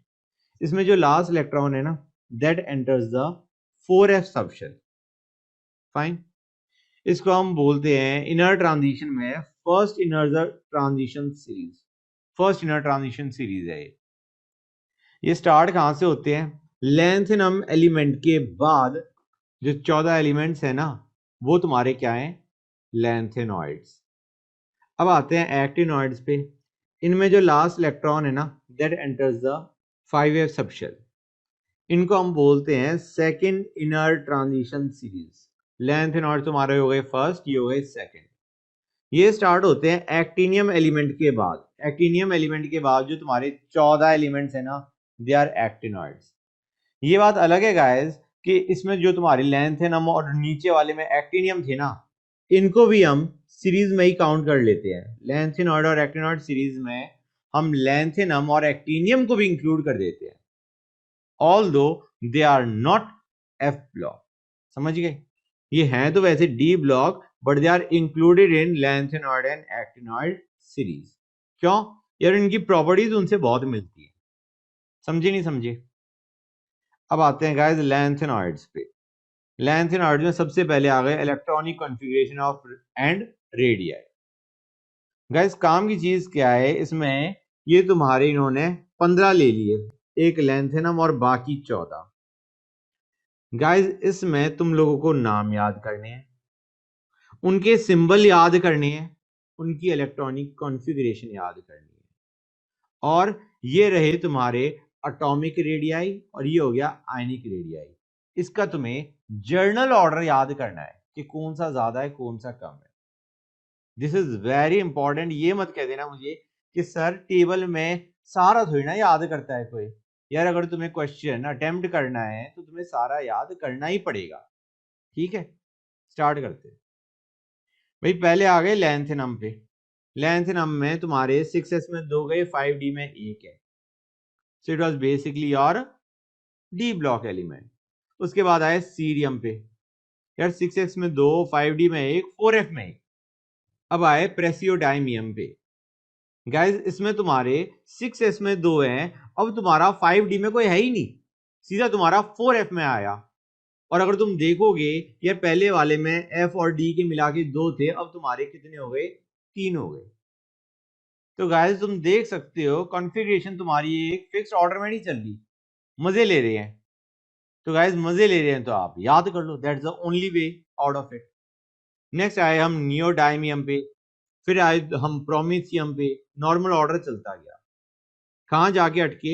हम अटके गैडोलिनियम पे जाके। अब यार गैडोलिनियम में तुम्हारा वापस डी में क्यों घुस गया?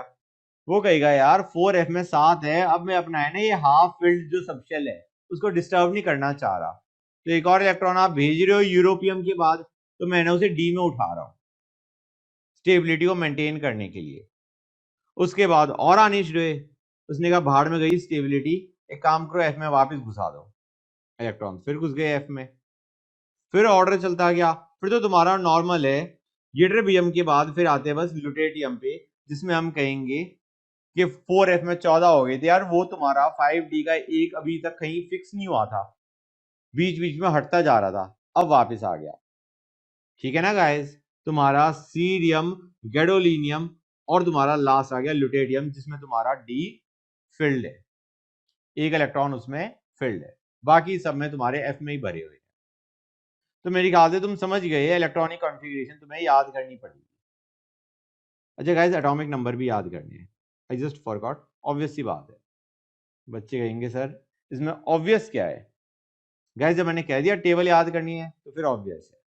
ओके, अब चलते आगे गाइस। ये देखो एटॉमिक रेडियस, देखो लेफ्ट टू राइट देखो गाइस, क्या हो रहा, लेफ्ट टू राइट जा रहे हैं हम, डिक्रीज हो रहा है। अरे होना भी चाहिए था, क्यों? क्योंकि यार लेफ्ट टू राइट तुम्हारा शील्डिंग तो पुअर है ही, तुम्हारा लेफ्ट टू राइट बड़ा अच्छा डिक्रीज आने वाला है, ऐसा नहीं कि माइल्ड सा आ गया, एक तुम्हारा स्टेडी डिक्रीज है। समस्या कहां पे आएगी? दो जगह, एक तुम्हारा आ गया ये तुम्हारा नियोडायमियम और तुम्हारा प्रोमिथियम का एटॉमिक रेडियस सेम, क्या करोगे? याद करोगे। एक और बड़ा एक्सेप्शन, यार ये देखो यूरोपियम को, यूरोपियम ने कहा भाई मेरा साइज सबसे बड़ा, रीजनिंग यार कुछ तुम कह सकते हो स्टेबल वगैरह ज्यादा होगा ना, बढ़िया साइज, क्या कर सकते हो? मतलब अगर तुम इलेक्ट्रॉनिक कॉन्फ़िगरेशन से साइज का रिलेशन देखोगे, that's all you can relate to. बाकी तुम्हारा स्टेडी डिक्रीज आ रहा है as you go from left to right. Next आते गाइस हम किस पे? Ionic radius.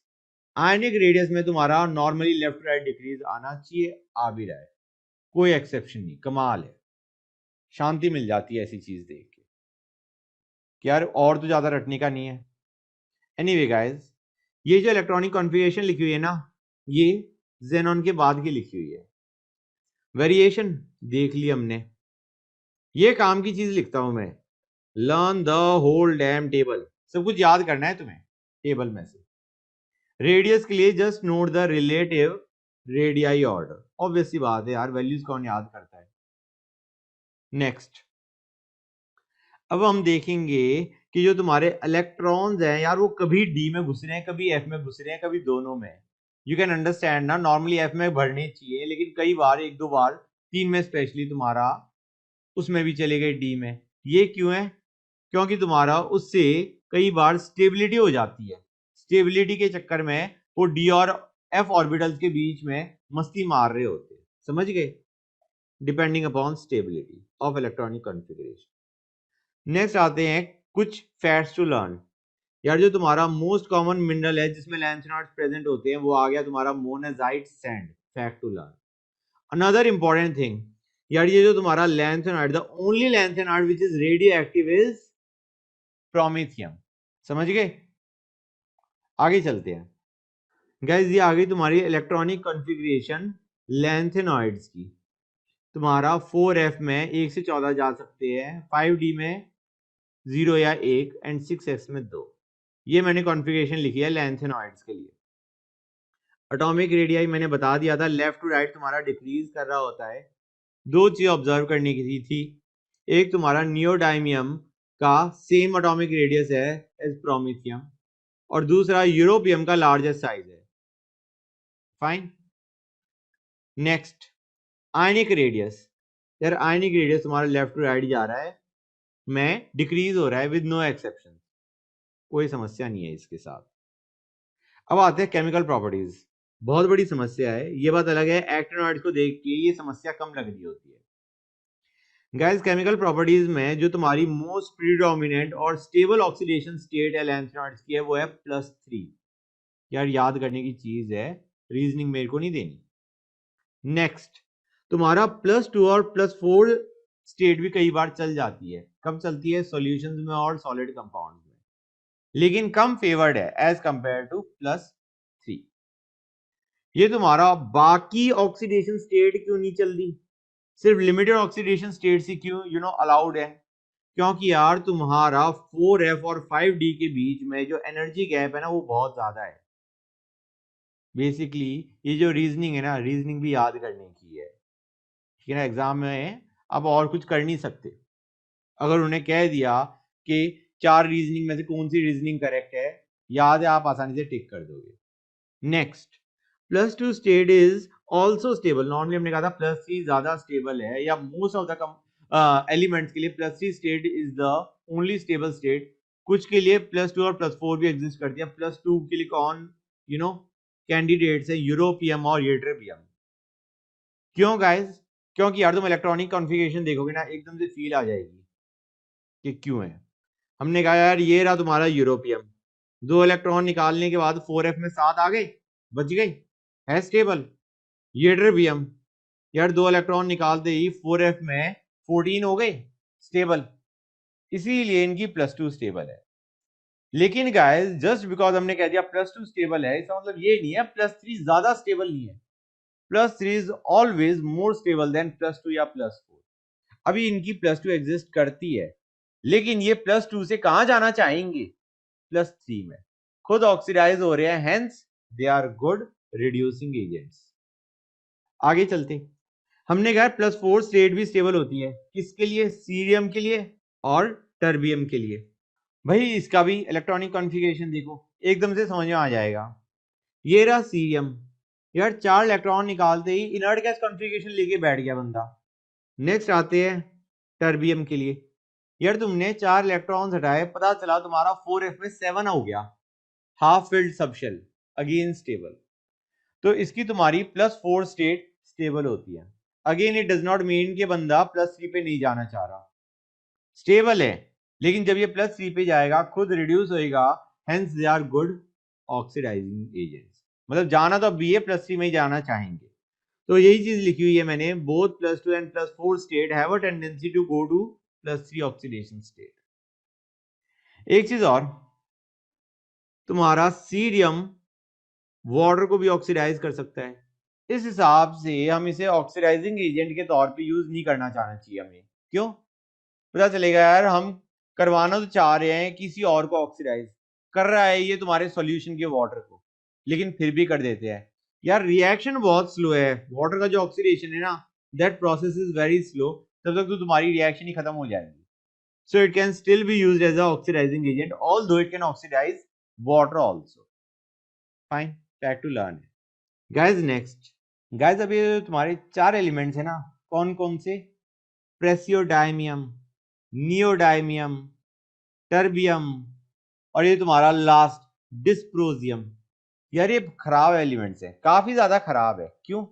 क्योंकि ये भी +4 ऑक्सीडेशन स्टेट एग्जिबिट कर रहे होते हैं, but only in their oxides. But the point is electronic configuration से हम इसे जस्टिफाई नहीं कर सकते। तो again a fact to learn, याद करने की चीज है कि अपने ऑक्साइड्स में +4 ऑक्सीडेशन स्टेट एग्जिबिट कर देते हैं। और ये जो तुम्हारा सिमेरियम है, ये यूरोपियम की तरह बिहेव करता है, +2 और +3 दोनों एग्जिबिट करता है जस्ट लाइक यूरोपियम। तो काम की चीज क्या है गाइस, कि हाँ तुम्हारा जरूरी नहीं है कि इलेक्ट्रॉनिक कॉन्फ़िगरेशन ही सब कुछ एक्सप्लेन कर रहा है, काफी चीजें रटने की है। ओके, एनीवे ये चीजें याद करनी है तुम्हें। फिजिकल प्रॉपर्टीज, यार ये तुम्हारे सिल्वरी वाइट सॉफ्ट मेटल्स हैं, they tarnish rapidly in air. Hardness increase कर रही होती है with increasing atomic number. Samarium is steel hard. Okay, melting point इनका रफली बिटवीन 1000 एंड 1200 केल्विन होता है, लेकिन सिमेरियम का melting point is highest 1623 kelvin lanthanoids में। हम कह भी रहे थे samarium is steel hard. Next, metallic structure होता है, इलेक्ट्रॉन्स आसानी से लूज करते हैं, basically good conductors of heat and electricity है। डेंसिटी स्मूथली चेंज कर रही होती है। दिक्कत किस में आती है?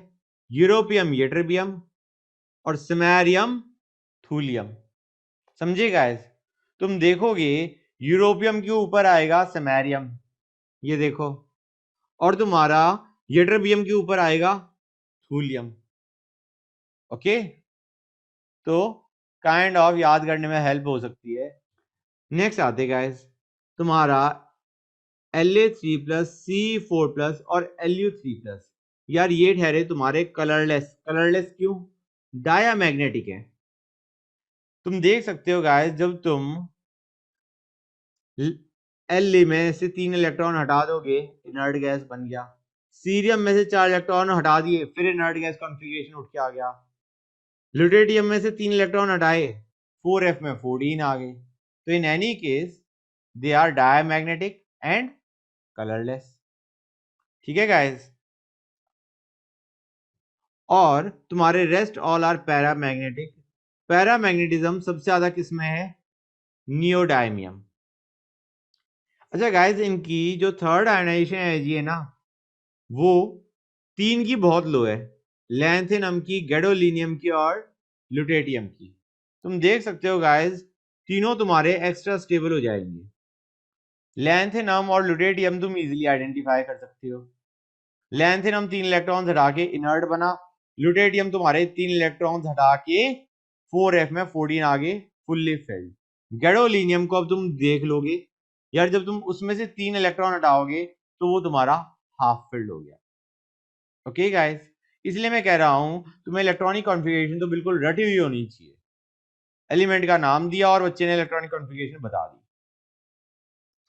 अब आते हैं रिडक्शन पोटेंशियल, बेसिकली +3 से 0 जाने का। यार इसमें यूरोपियम का E0 is slightly less negative. Less negative का मतलब उसकी रिड्यूस होने की टेंडेंसी थोड़ी ज्यादा है। That's what I have written, it has slightly more tendency to get reduced than other elements, other lanthanoids. They are highly electropositive, electrons आसानी से लूज कर सकते हैं, hence they are good reducing agent. खुद oxidize होंगे, दूसरे को reduce करेंगे। कॉम्प्लेक्सेस बनाने की ज्यादा टेंडेंसी है नहीं इनकी, दे do not have much tendency. क्यों? यार साइज बहुत बड़ा है, इलेक्ट्रॉन लेना कोई खास चाह नहीं रहे कि पेयर ऑफ इलेक्ट्रॉन्स उठा ले, नहीं। अब आते रिएक्शंस पे गाइस। रिएक्शंस में हम कहेंगे यार हाइड्रोजन के साथ कंबाइन करते हैं जब आप एयर में हीट करो। कार्बन के साथ अगर तुम हीट करोगे कार्बाइड बनाएंगे। कार्बाइड में कौन कौन से बन सकते हैं? एलन मैंने कहा था जर्नल नोटेशन है, Ln3C, Ln2C3 एंड Ln2C2। इस टाइप के तुम्हारे कंपाउंड एग्जिस्ट कर सकते हैं। ओके, नेक्स्ट आते हैं गाइस, हेलोजन्स में बर्न करोगे हैलाइड बनाएंगे। डाइल्यूट एसिड के हाथ डालोगे इन्हें, हाइड्रोजन रिलीज कर देंगे। ऑक्साइड और हाइड्रोक्साइड बनाएंगे of the form M2O3 and MOS rice. क्यों? क्योंकि यार ये +3 स्टेट इनकी स्टेबल होती है, और इनके जो ऑक्साइड्स और हाइड्रोक्साइड्स हैं दे आर बेसिक। जैसे तुम्हारे अल्कलाइन अर्थ मेटल के oxides and hydroxides are basic, just like that तुम्हारे इनके भी बेसिक है। हाइड्रोक्साइड्स इनके डेफिनेट कंपाउंड्स हैं, ये नहीं है कि तुमने they are not just hydrated oxide के ऑक्साइड को पानी में डाल दो एंड यू से कि हाइड्रोक्साइड बन गया। No, they are definite compounds. आगे चलते हैं गाइस रिएक्शंस पे, जो मैंने अभी ऊपर लिखवाया है उसी की रिएक्शंस लिख रखी है मैंने। हेलोजन की याद करोगे Ln(H3) देगा, वाटर की याद करोगे हाइड्रोक्साइड देगा, एसिड की याद करोगे हाइड्रोजन लिबरेट करेगा, ऑक्सीजन की याद ऑक्साइड बनाया, सल्फर के याद सल्फाइड बनाया, नाइट्रोजन के याद नाइट्राइड बनाया, कार्बन के याद कार्बाइड बनाया। यूजेस पे आते गाइस। यूजेस में देखो लैंथेनॉइड्स के, यार it is used in the production of alloy steels. भाई ये तुम्हारा स्ट्रेंथ और वर्केबिलिटी ऑफ स्टील को इंप्रूव कर देते हैं। किस लिए यूज में आता है? प्लेट्स और पाइप्स बनाने के काम आता है। ठीक है ना। आगे गाइस, तुम्हारा एक और अलॉय क्या हो गया? मिश मेटल। कंपोजिशन क्या है यार? 95% तो हमने लैंथेनॉइड के मेटल्स उठा लिए, लैंथेनॉइड सीरीज के मेटल्स। 5% आयरन लिया। ट्रेसेस किस किस के ले लिए? Sulphur, carbon, calcium, aluminium.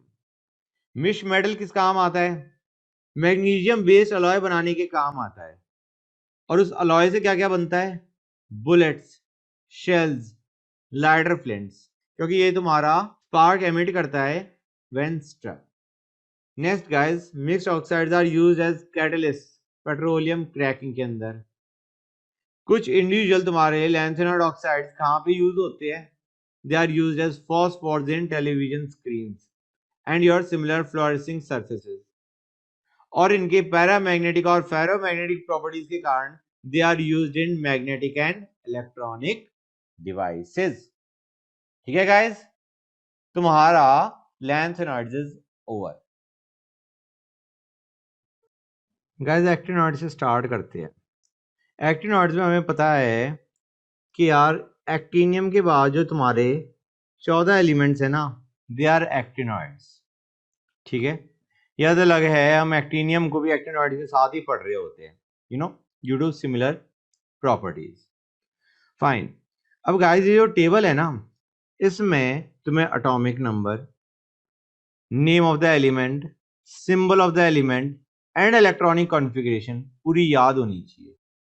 I mean आपने, जब मैंने अगर तुमसे एलिमेंट का नाम पूछा तो तुम सीधा उसके इलेक्ट्रॉनिक कॉन्फ़िगरेशन उठा के पकड़ा दो, ऐसा होना चाहिए।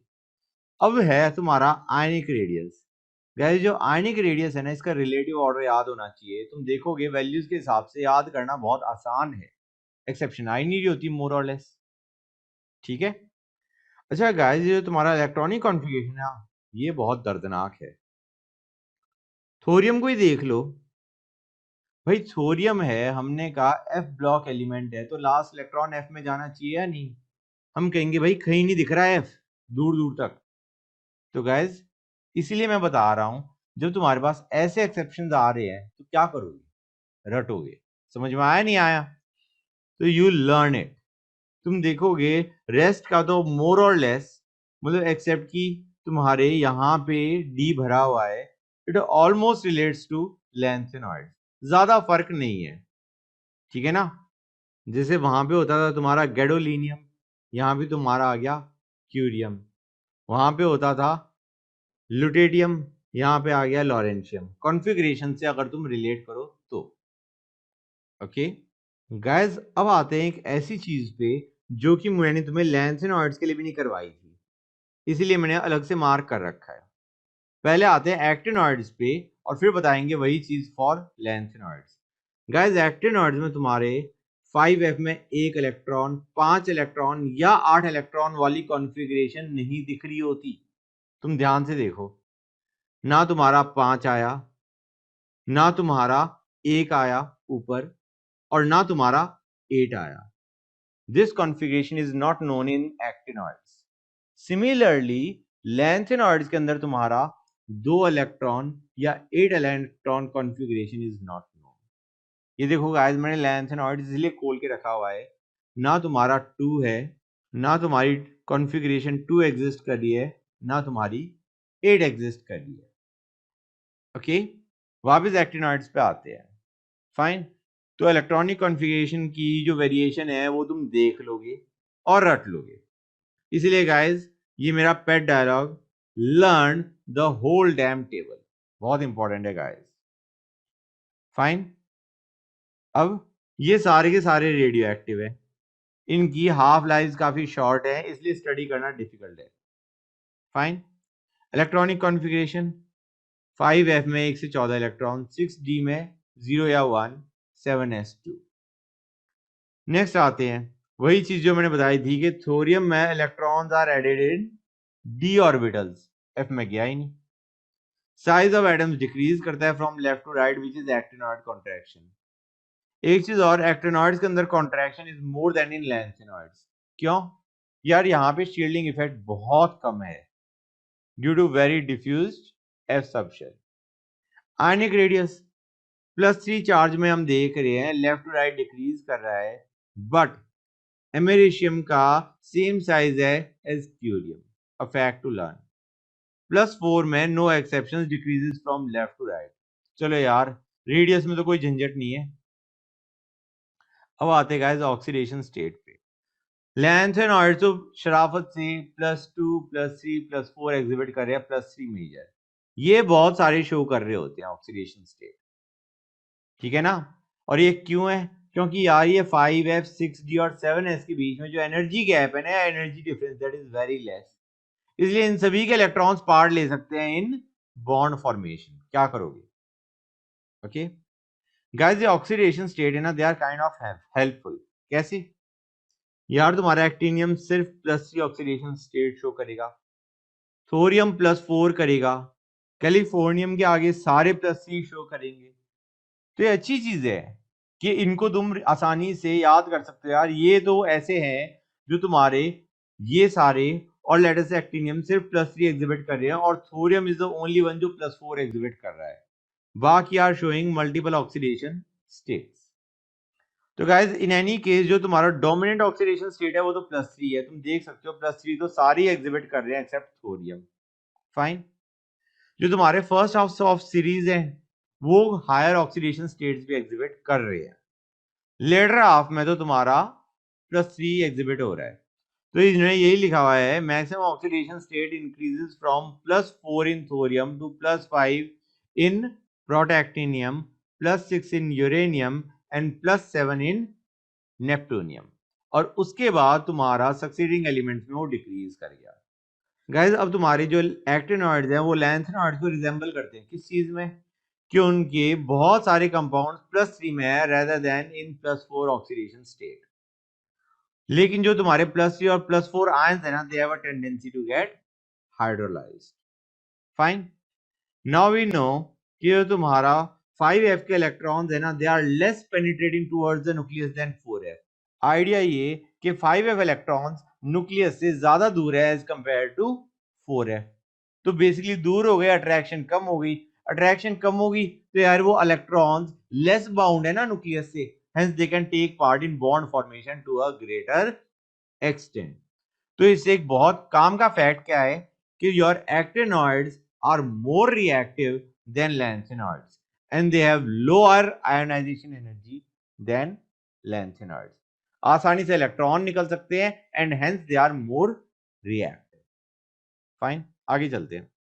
फिजिकल प्रॉपर्टीज, सिल्वरी अपीयरेंस है, high melting point and boiling point है, हाई डेंसिटी है एक्सेप्ट थोरियम एंड एमरेशियम। गाइस ये याद करने की चीज है। Ac+3 एक्टिनियम पे +3 charge, this ion is colourless, diamagnetic हो गया। लैंथेनॉइड्स की तरह ये भी क्या है, स्ट्रांगली पैरामैग्नेटिक है actinoids. They are strong reducing agent, मतलब उनकी ऑक्सीडाइज होने की टेंडेंसी अच्छी है। हमें पता है यार इलेक्ट्रॉन्स आसानी से लूज करेंगे, they can easily be oxidised, hence they are strong reducing agents. They are strongly electropositive, अभी तो हमने देखा था इलेक्ट्रॉन्स लूज करने की टेंडेंसी उनकी अच्छी है। फाइन। केमिकल प्रॉपर्टीज पे आते हैं। They are highly reactive specially in finely divided state. Fine. They react with boiling water to give a mixture of oxide and hydride। Guys एक चीज बता दूं, ये जो प्रॉपर्टीज है ना ये रटने की है। एग्जाम में आ जाएगा which of the following is not true for actinoids। 4 properties उठा दी, क्या करोगे? इसीलिए ऐसी प्रॉपर्टीज को याद कर लेते। They react with most non-metals at moderate temperatures। Non metals के साथ रिएक्ट कर जाते हैं मोस्ट ऑफ देम। क्या they are attacked by hydrochloric acid, hydrochloric acid से अटैक्ड हो जाते हैं, लेकिन तुम्हारे nitric acid has very little effect.